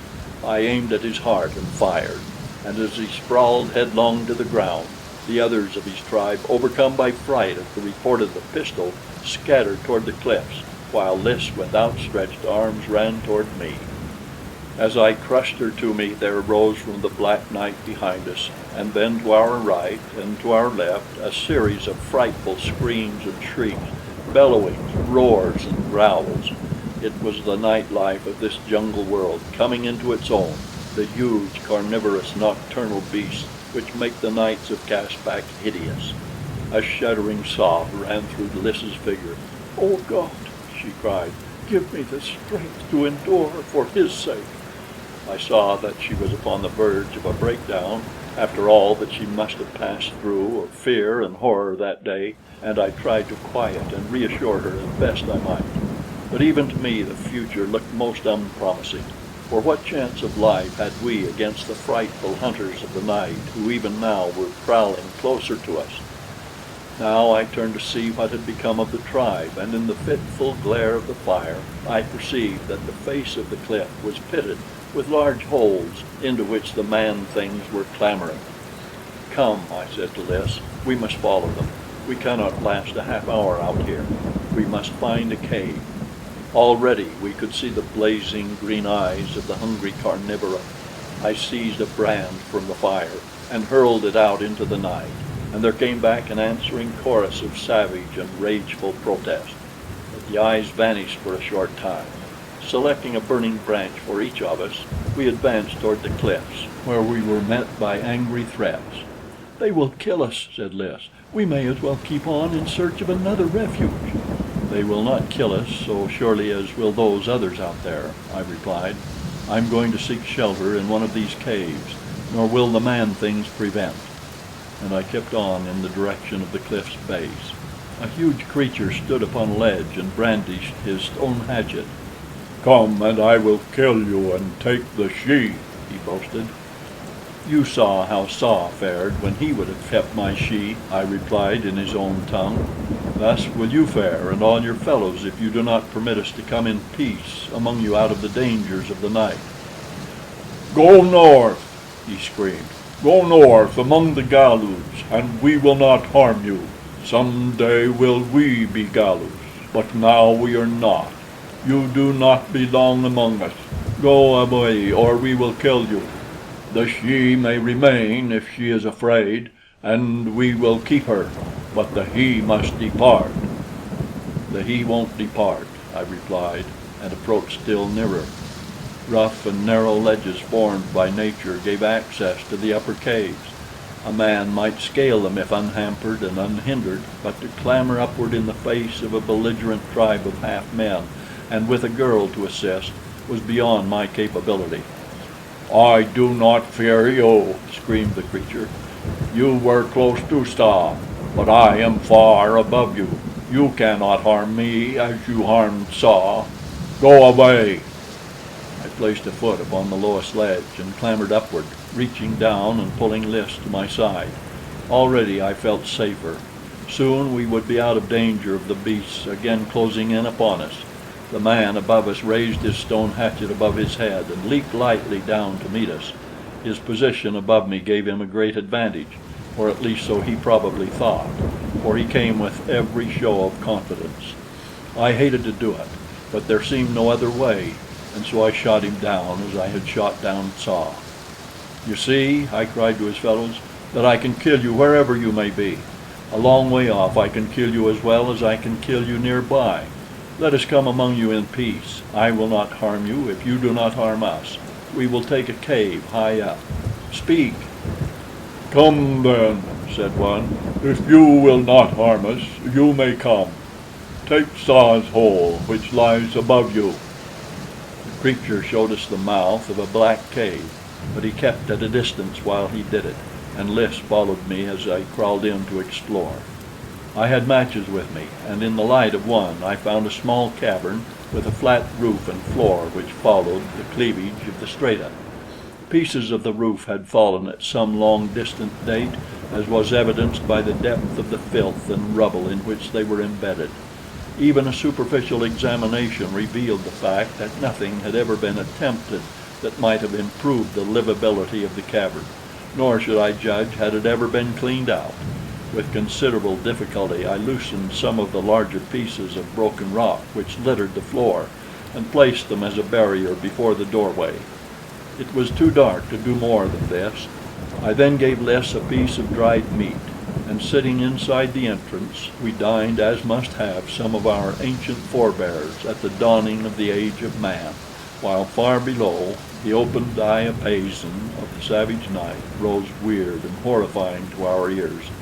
In the light of the great fire still burning, we could see huge, skulking forms, and in the blackered background countless flaming eyes. Lys shuddered, and I put my arm around her and drew her to me, and thus we sat throughout the hot night. She told me of her abduction and of the fright she had undergone, and together we thanked God that she had come through unharmed, because the great brute had dared not pause along the danger-infested way. She said that they had but just reached the cliffs when I arrived, for on several occasions her captor had been forced to take to the trees with her to escape the clutches of some hungry cave lion or saber-toothed tiger, and that twice they had been obliged to remain for considerable periods before the beasts had retired. Nobs, by dint of much scrambling and one or two narrow escapes from death, had managed to follow us up the cliff, and was now curled between me and the doorway, having devoured a piece of the dried meat which he seemed to relish immensely. He was the first to fall asleep, but I imagine we must have followed suit soon, for we were both tired. I had laid aside my ammunition belt and rifle, though both were close beside me, but my pistol I kept in my lap beneath my hand. However, we were not disturbed during the night, and when I awoke, the sun was shining on the tree-tops in the distance. Lys's head had drooped to my breast, and my arm was still about her. Shortly afterward Lys awoke, and for a moment she could not seem to comprehend her situation. She looked at me and then turned and glanced at my arm about her, and then she seemed quite suddenly to realize the scantiness of her apparel and drew away, covering her face with her palms and blushing furiously. I drew her back toward me and kissed her, and then she threw her arms about my neck and wept softly in mute surrender to the inevitable. It was an hour later before the tribe began to stir about. We watched them from our apartment, as Lys called it.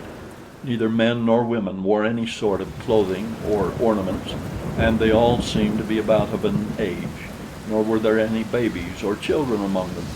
This was to us the strangest and most inexplicable of facts, but it recalled to us that though we had seen many of the lesser developed wild people of Caspak, we had never yet seen a child, or an old man or woman. After a while they became less suspicious of us, and then quite friendly in their brutish way. They picked at the fabric of our clothing, which seemed to interest them, and examined my rifle and pistol and the ammunition in the belt around my waist. I showed them the thermos bottle, and when I poured a little water from it, they were delighted, thinking that it was a spring which I carried about with me, a never-failing source of water supply. One thing we both noticed among their other characteristics: they never laughed nor smiled, and then we remembered that Ahm had never done so either. I asked them if they knew Ahm, but they said they did not. One of them said, "Back there we may have known him," and he jerked his head to the south. "You came from back there?" I asked. He looked at me in surprise. "We all come from there," he said. "After a while we go there," and this time he jerked his head toward the north. "Be Galus," he concluded. Many times now had we heard this reference to becoming Galus. Ahm had spoken of it many times. Lys and I decided that it was a sort of original religious conviction, as much a part of them as their instinct for self-preservation, a primal acceptance of a hereafter and a holier state. It was a brilliant theory, but it was all wrong. I know it now, and how far we were from guessing the wonderful, the miraculous, the gigantic truth which even yet I may only guess at, the thing that sets Caspak apart from all the rest of the world far more definitely than her isolated geographical position or her impregnable barrier of giant cliffs. If I could live to return to civilization, I should have meat for the clergy and the laymen to chew upon for years, and for the evolutionists too. After breakfast the men set out to hunt, while the women went to a large pool of warm water covered with a green scum and filled with billions of tadpoles. They waded in to where the water was about a foot deep and lay down in the mud. They remained there from 1 to 2 hours and then returned to the cliff. While we were with them, we saw this same thing repeated every morning, but though we asked them why they did it, we could get no reply which was intelligible to us. All they vouchsafed in way of explanation was the single word "Ata." They tried to get Lys to go in with them, and could not understand why she refused. After the first day, I went hunting with the men, leaving my pistol and knobs with Lys, but she never had to use them, for no reptile or beast ever approached the pool while the women were there, nor, so far as we know, at other times. There was no spoor of wild beast in the soft mud along the banks, and the water certainly didn't look fit to drink. This tribe lived largely upon the smaller animals which they bowled over with their stone hatchets after making a wide circle about their quarry and driving it so that it had to pass close to one of their number. The little horses and the smaller antelope they secured in sufficient numbers to support life, and they also ate numerous varieties of fruits and vegetables. They never brought in more than sufficient food for their immediate needs, but why bother? The food problem of Caspak is not one to cause worry to her inhabitants. The fourth day, Lys told me that she thought she felt equal to attempting the return journey on the morrow, and so I set out for the hunt in high spirits, for I was anxious to return to the fort and learn if Bradley and his party had returned and what had been the result of his expedition. I also wanted to relieve their minds as to Lys and myself, as I knew that they must have already given us up for dead. It was a cloudy day, though warm, as it always is in Caspak, It seemed odd to realize that just a few miles away winter lay upon the storm-tossed ocean, and that snow might be falling all about Caprona, but no snow could ever penetrate the damp, hot atmosphere of the great crater. We had to go quite a bit farther than usual before we could surround a little bunch of antelope, and as I was helping drive them, I saw a fine red deer a couple of hundred yards behind me. He must have been asleep in the long grass, for I saw him rise and look about him in a bewildered way, and then I raised my gun and let him have it. He dropped, and I ran forward to finish him with the long, thin knife which one of the men had given me. But just as I reached him, he staggered to his feet and ran on for another 200 yards, when I dropped him again. Once more was this repeated before I was able to reach him and cut his throat. Then I looked around for my companions, as I wanted them to come and carry the meat home, but I could see nothing of them. I called a few times and waited, but there was no response and no one came. At last I became disgusted, and cutting off all the meat that I could conveniently carry, I set off in the direction of the cliffs.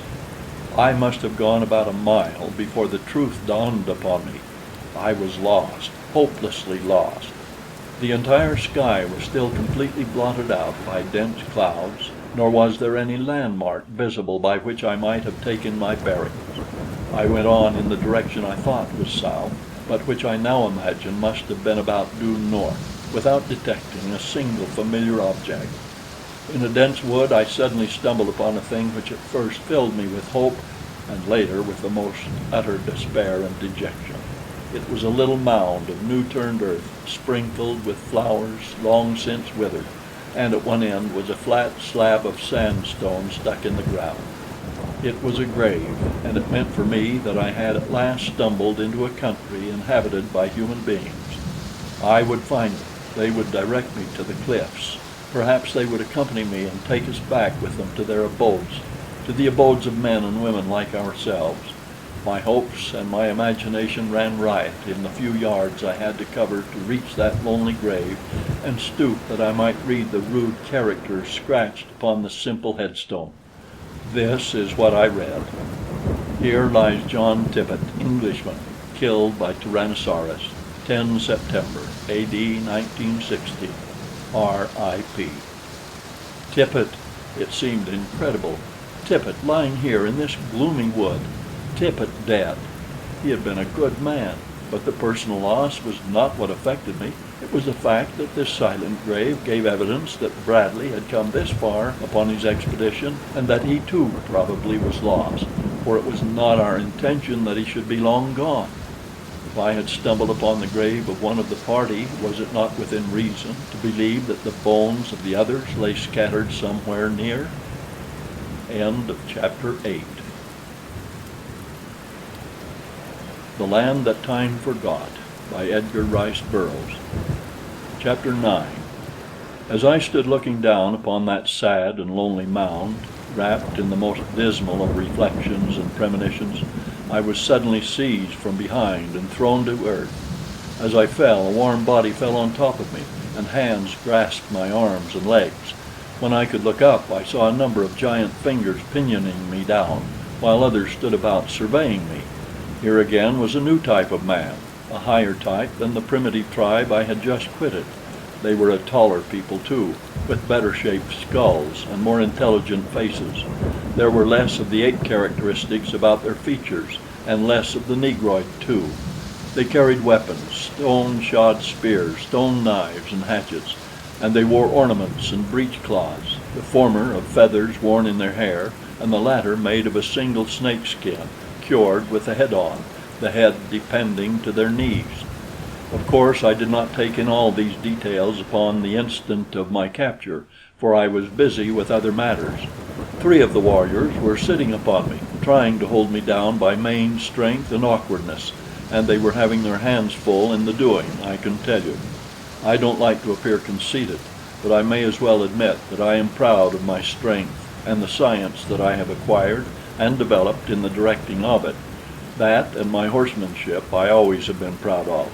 And now that day, all the long hours that I had put into careful study, practice, and training brought me in 2 or 3 minutes a full return upon my investment.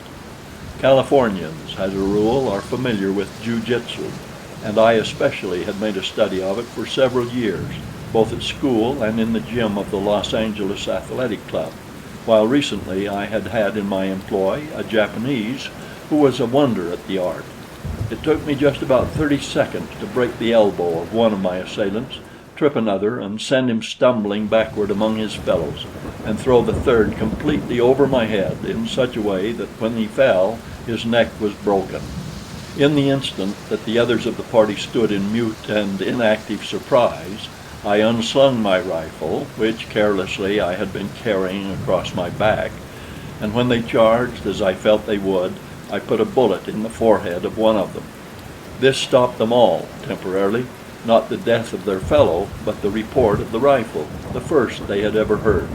Before they were ready to attack me again, one of them spoke in a commanding tone to his fellows, and in a language similar but still more comprehensive than that of the tribe to the south, as theirs was more complete than Ahm's. He commanded them to stand back, and then he advanced and addressed me. He asked me who I was, from whence I came, and what my intentions were. I replied that I was a stranger in Caspak, that I was lost, and that my only desire was to find my way back to my companions. He asked where they were, and I told him toward the south somewhere, using the Caspakian phrase which literally translated means toward the beginning. His surprise showed upon his face before he voiced it in words. "There are no Galus there," he said. "I tell you," I said angrily, "that I am from another country, far from Caspak, far beyond the high cliffs. I do not know who the Galus may be. I have never seen them. This is the farthest north I have been. Look at me. Look at my clothing and my weapons. Have you ever seen a Galu or any other creature in Caspak who possessed such things?" He had to admit that he had not, and also that he was much interested in me, my rifle, and the way I had handled his 3 warriors. Finally, he became half convinced that I was telling him the truth, and offered to aid me if I would show him how I had thrown the man over my head, and also make him a present of the bang spear, as he called it. I refused to give him my rifle, but promised to show him the trick he wished to learn if he would guide me in the right direction.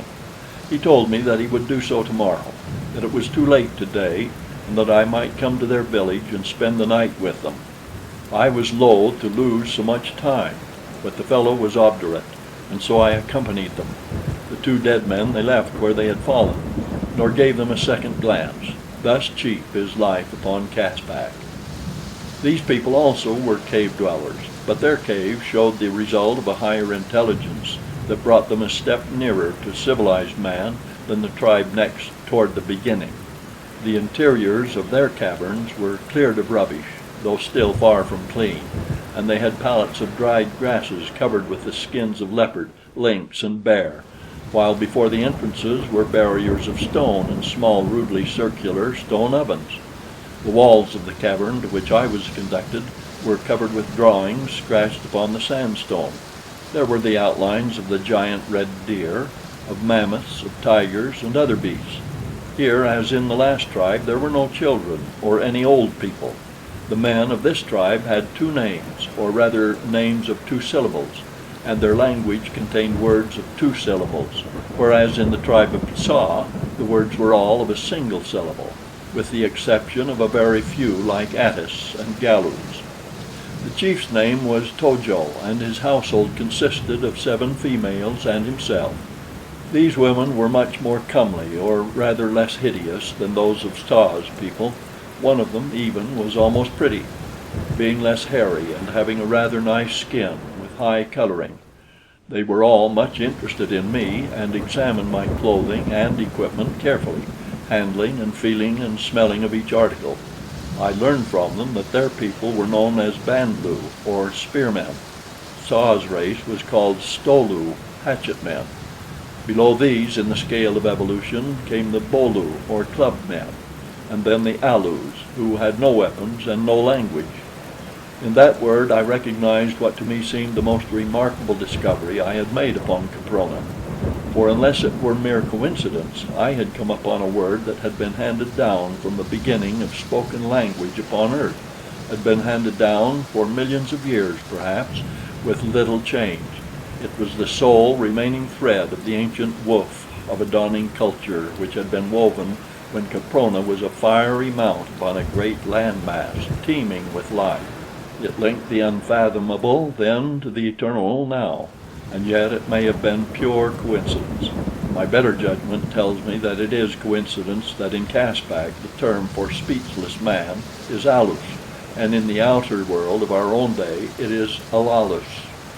The comely woman of whom I spoke was called Sota, and she took such a lively interest in me that Tojo finally objected to her attentions, emphasizing his displeasure by knocking her down and kicking her into a corner of the cavern. I leaped between them while he was still kicking her, and obtaining a quick hold upon him, dragged him screaming with pain from the cave. Then I made him promise not to hurt the she again, upon pain of worse punishment. Sota gave me a grateful look, but Tojo and the balance of his women were sullen and ominous.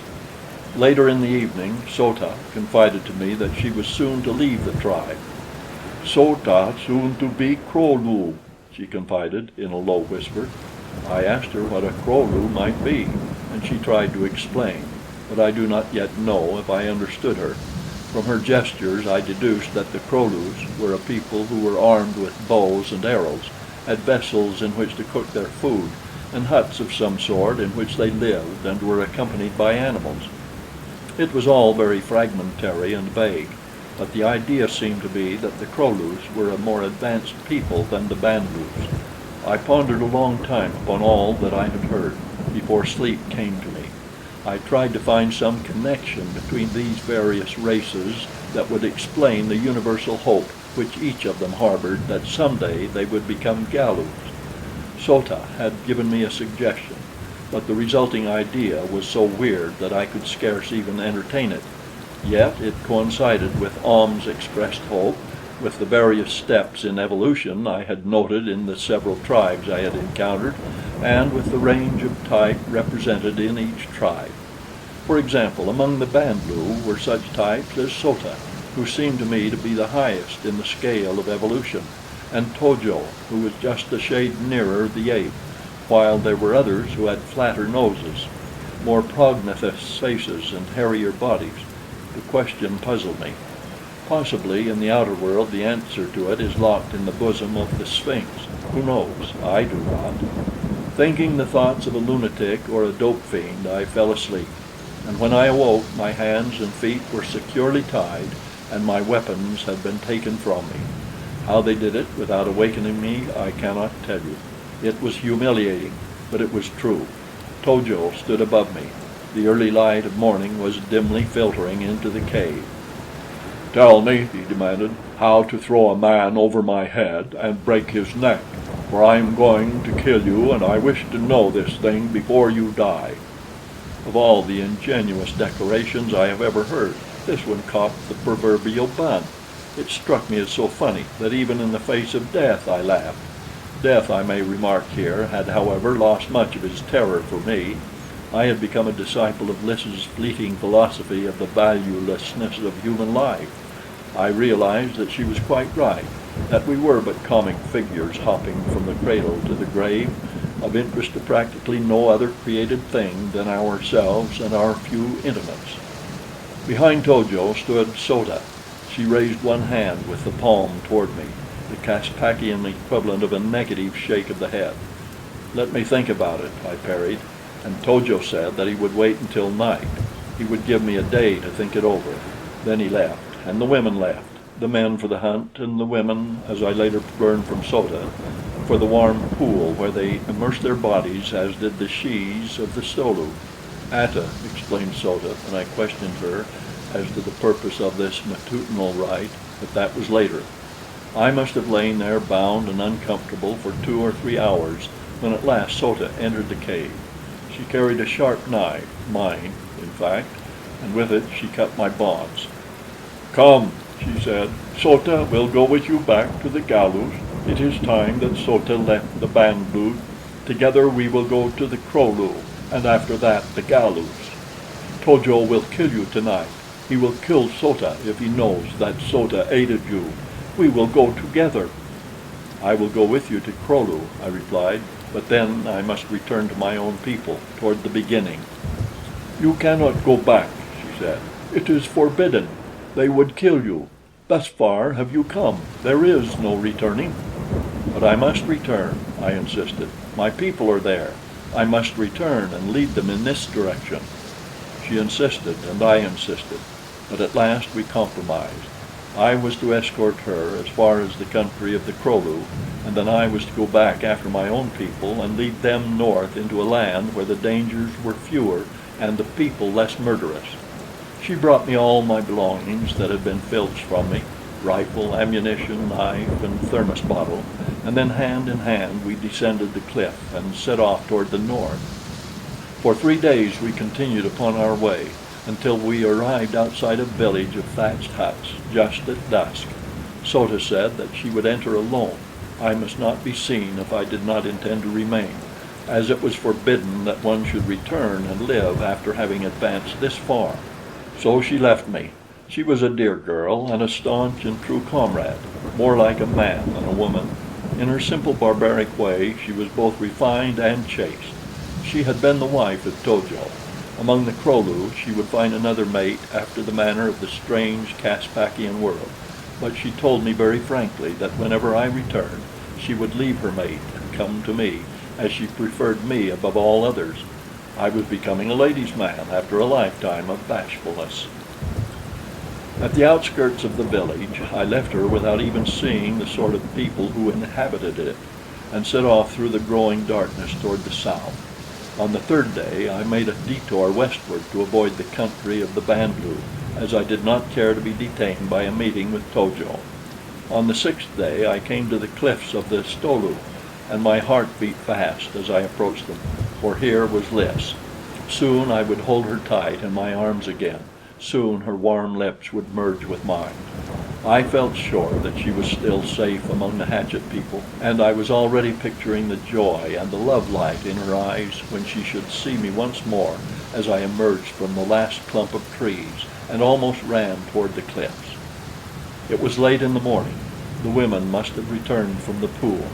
Yet as I drew near I saw no sign of life whatever.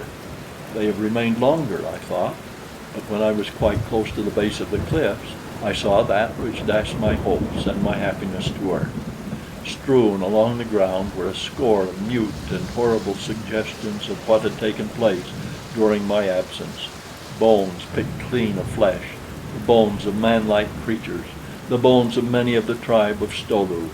Nor in any cave was there sign of life. Closely I examined the ghastly remains, fearful each instant that I should find the dainty skull that would shatter my happiness for life. But though I searched diligently, picking up every one of the 20-odd skulls, I found none that was the skull of a creature but slightly removed from the ape. Hope, then, still lived. For another 3 days I searched north and south, east and west for the Hatchet men of Caspak, but never a trace of them did I find. It was raining most of the time now, and the weather was as near cold as it ever seems to get on Caprona. At last I gave up the search and set off toward Fort Dinosaur.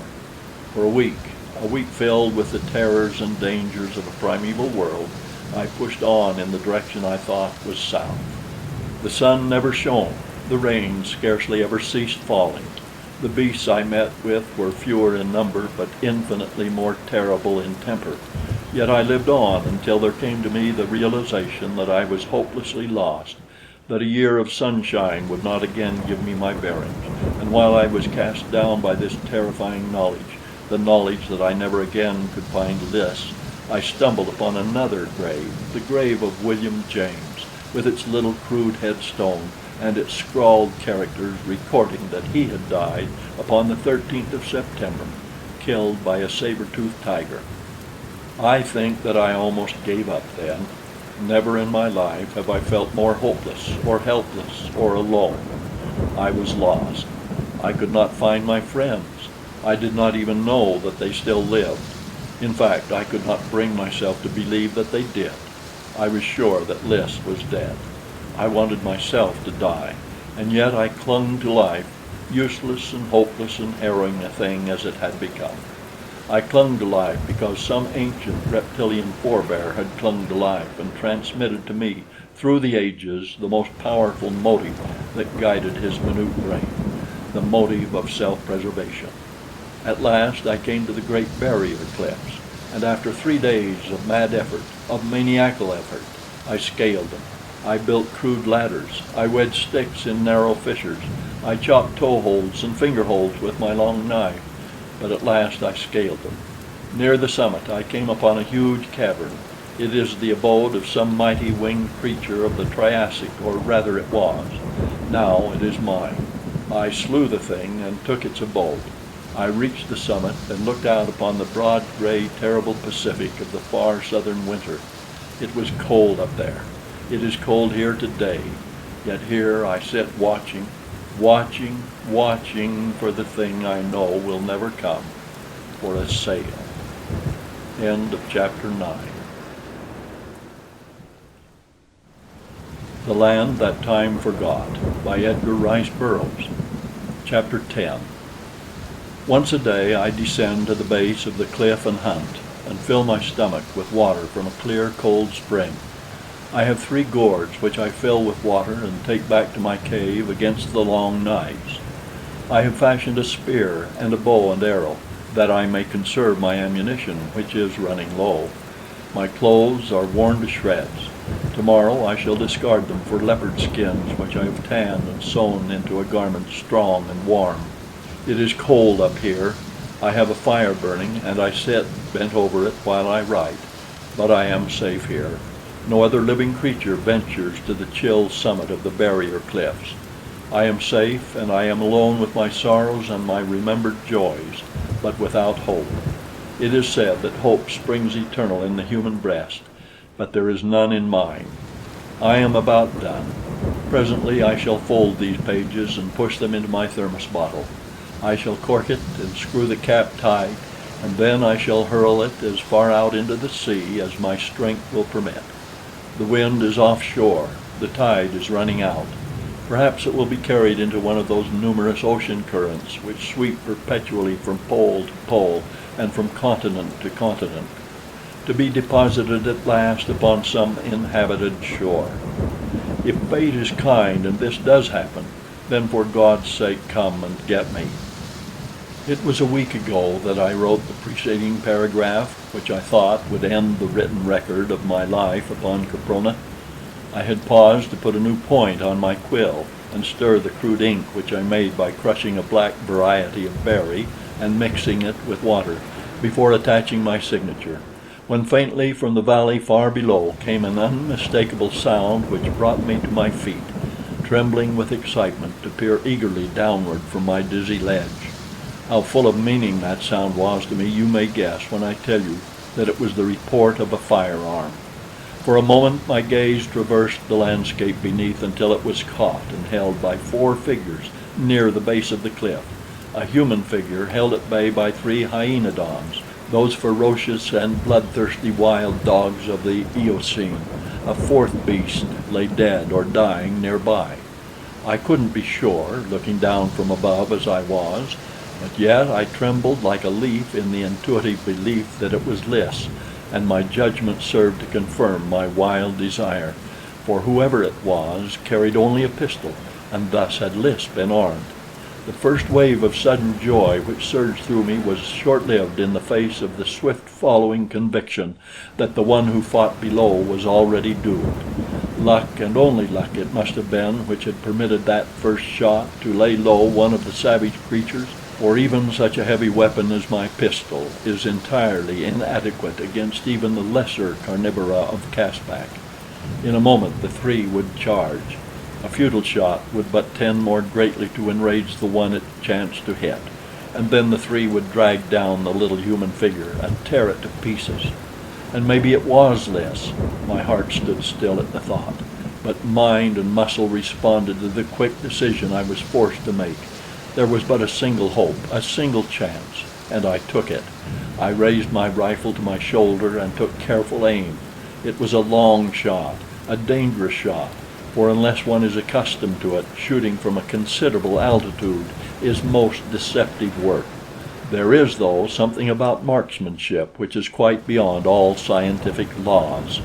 Upon no other theory can I explain my marksmanship of that moment. 3 times my rifle spoke, 3 quick, short syllables of death. I did not take conscious aim, and yet at each report a beast crumpled in its tracks. From my ledge to the base of the cliff is a matter of several thousand feet of dangerous climbing, yet I venture to say that the first ape from whose loins my line has descended never could have equaled the speed with which I literally dropped down the face of that rugged escarpment. The last 200 feet is over a steep incline of loose rubble to the valley bottom, and I had just reached the top of this when there arose to my ears an agonized cry. "Bowen! Bowen! Quick, my love, quick!" I had been too much occupied with the dangers of the descent to glance down toward the valley, but that cry, which told me that it was indeed Lys, and that she was again in danger, brought my eyes quickly upon her in time to see a hairy, burly brute seize her and start off at a run toward the nearby wood. From rock to rock, chamois-like, I leaped downward toward the valley in pursuit of Lys and her hideous abductor. He was heavier than I by many pounds, and so weighted by the burden he carried that I easily overtook him, and at last he turned, snarling, to face me. It was Ko of the tribe of Sa, the hatchet man. He recognized me, and with a low growl he threw Lys aside and came for me. "The she is mine!" he cried. "I kill! I kill!" I had had to discard my rifle before I commenced the rapid descent of the cliff, so that now I was armed only with a hunting knife, and this I whipped from its scabbard as Ko leaped toward me.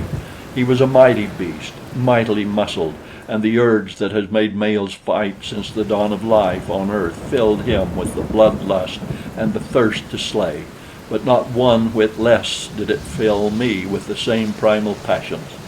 2 abysmal beasts sprang at each other's throats that day beneath the shadow of earth's oldest cliffs, the man of now and the man-thing of the earliest forgotten then, imbued by the same deathless passion that has come down unchanged through all the epochs, periods, and eras of time from the beginning, and which shall continue to the incalculable end, woman, the imperishable alpha and omega of life. Ko closed and sought my jugular with his teeth.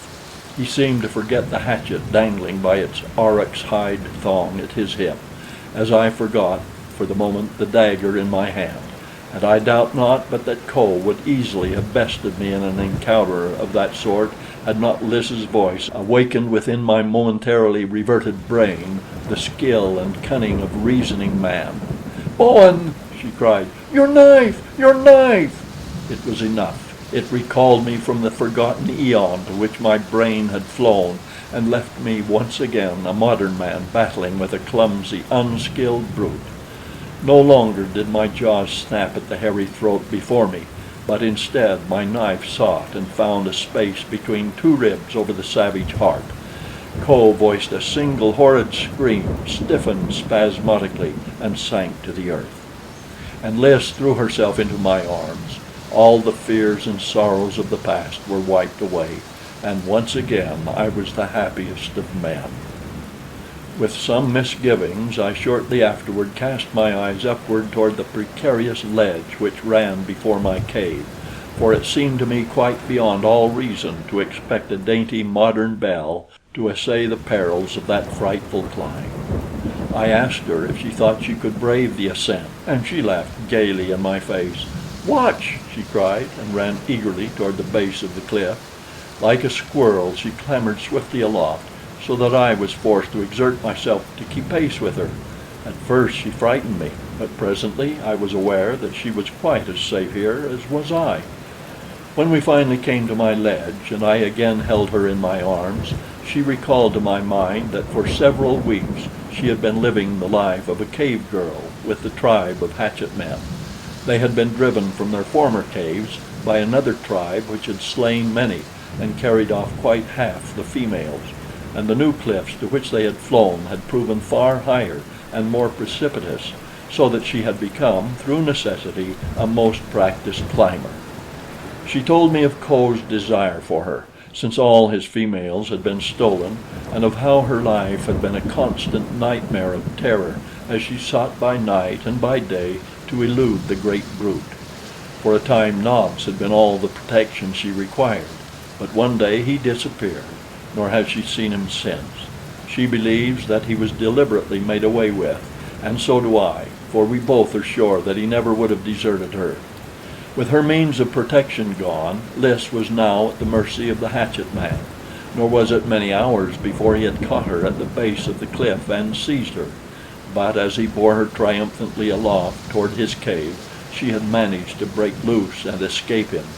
"For 3 days he has pursued me," she said, "through this horrible world. How I have passed through in safety I cannot guess, nor how I have always managed to outdistance him. Yet I have done it, until just as you discovered me. Fate was kind to us, Bowen." I nodded my head in assent and pressed her to me, and then we talked and planned as I cooked antelope steaks over my fire, and we came to the conclusion that there was no hope of rescue, that she and I were doomed to live and die upon Caprona. Well, it might be worse. I would rather live here always with Lys than to live elsewhere without her, and she, dear girl, says the same of me. But I am afraid of this life for her. It is a hard, fierce, dangerous life, and I shall pray always that we shall be rescued from it, for her sake. That night the clouds broke, and the moon shone down upon our little ledge, and there, hand in hand, we turned our faces toward heaven, and plighted our troth, beneath the eyes of God. No human agency could have married us more sacredly than we are wed. We are man and wife, and we are content. If God wills it, we shall live out our lives here.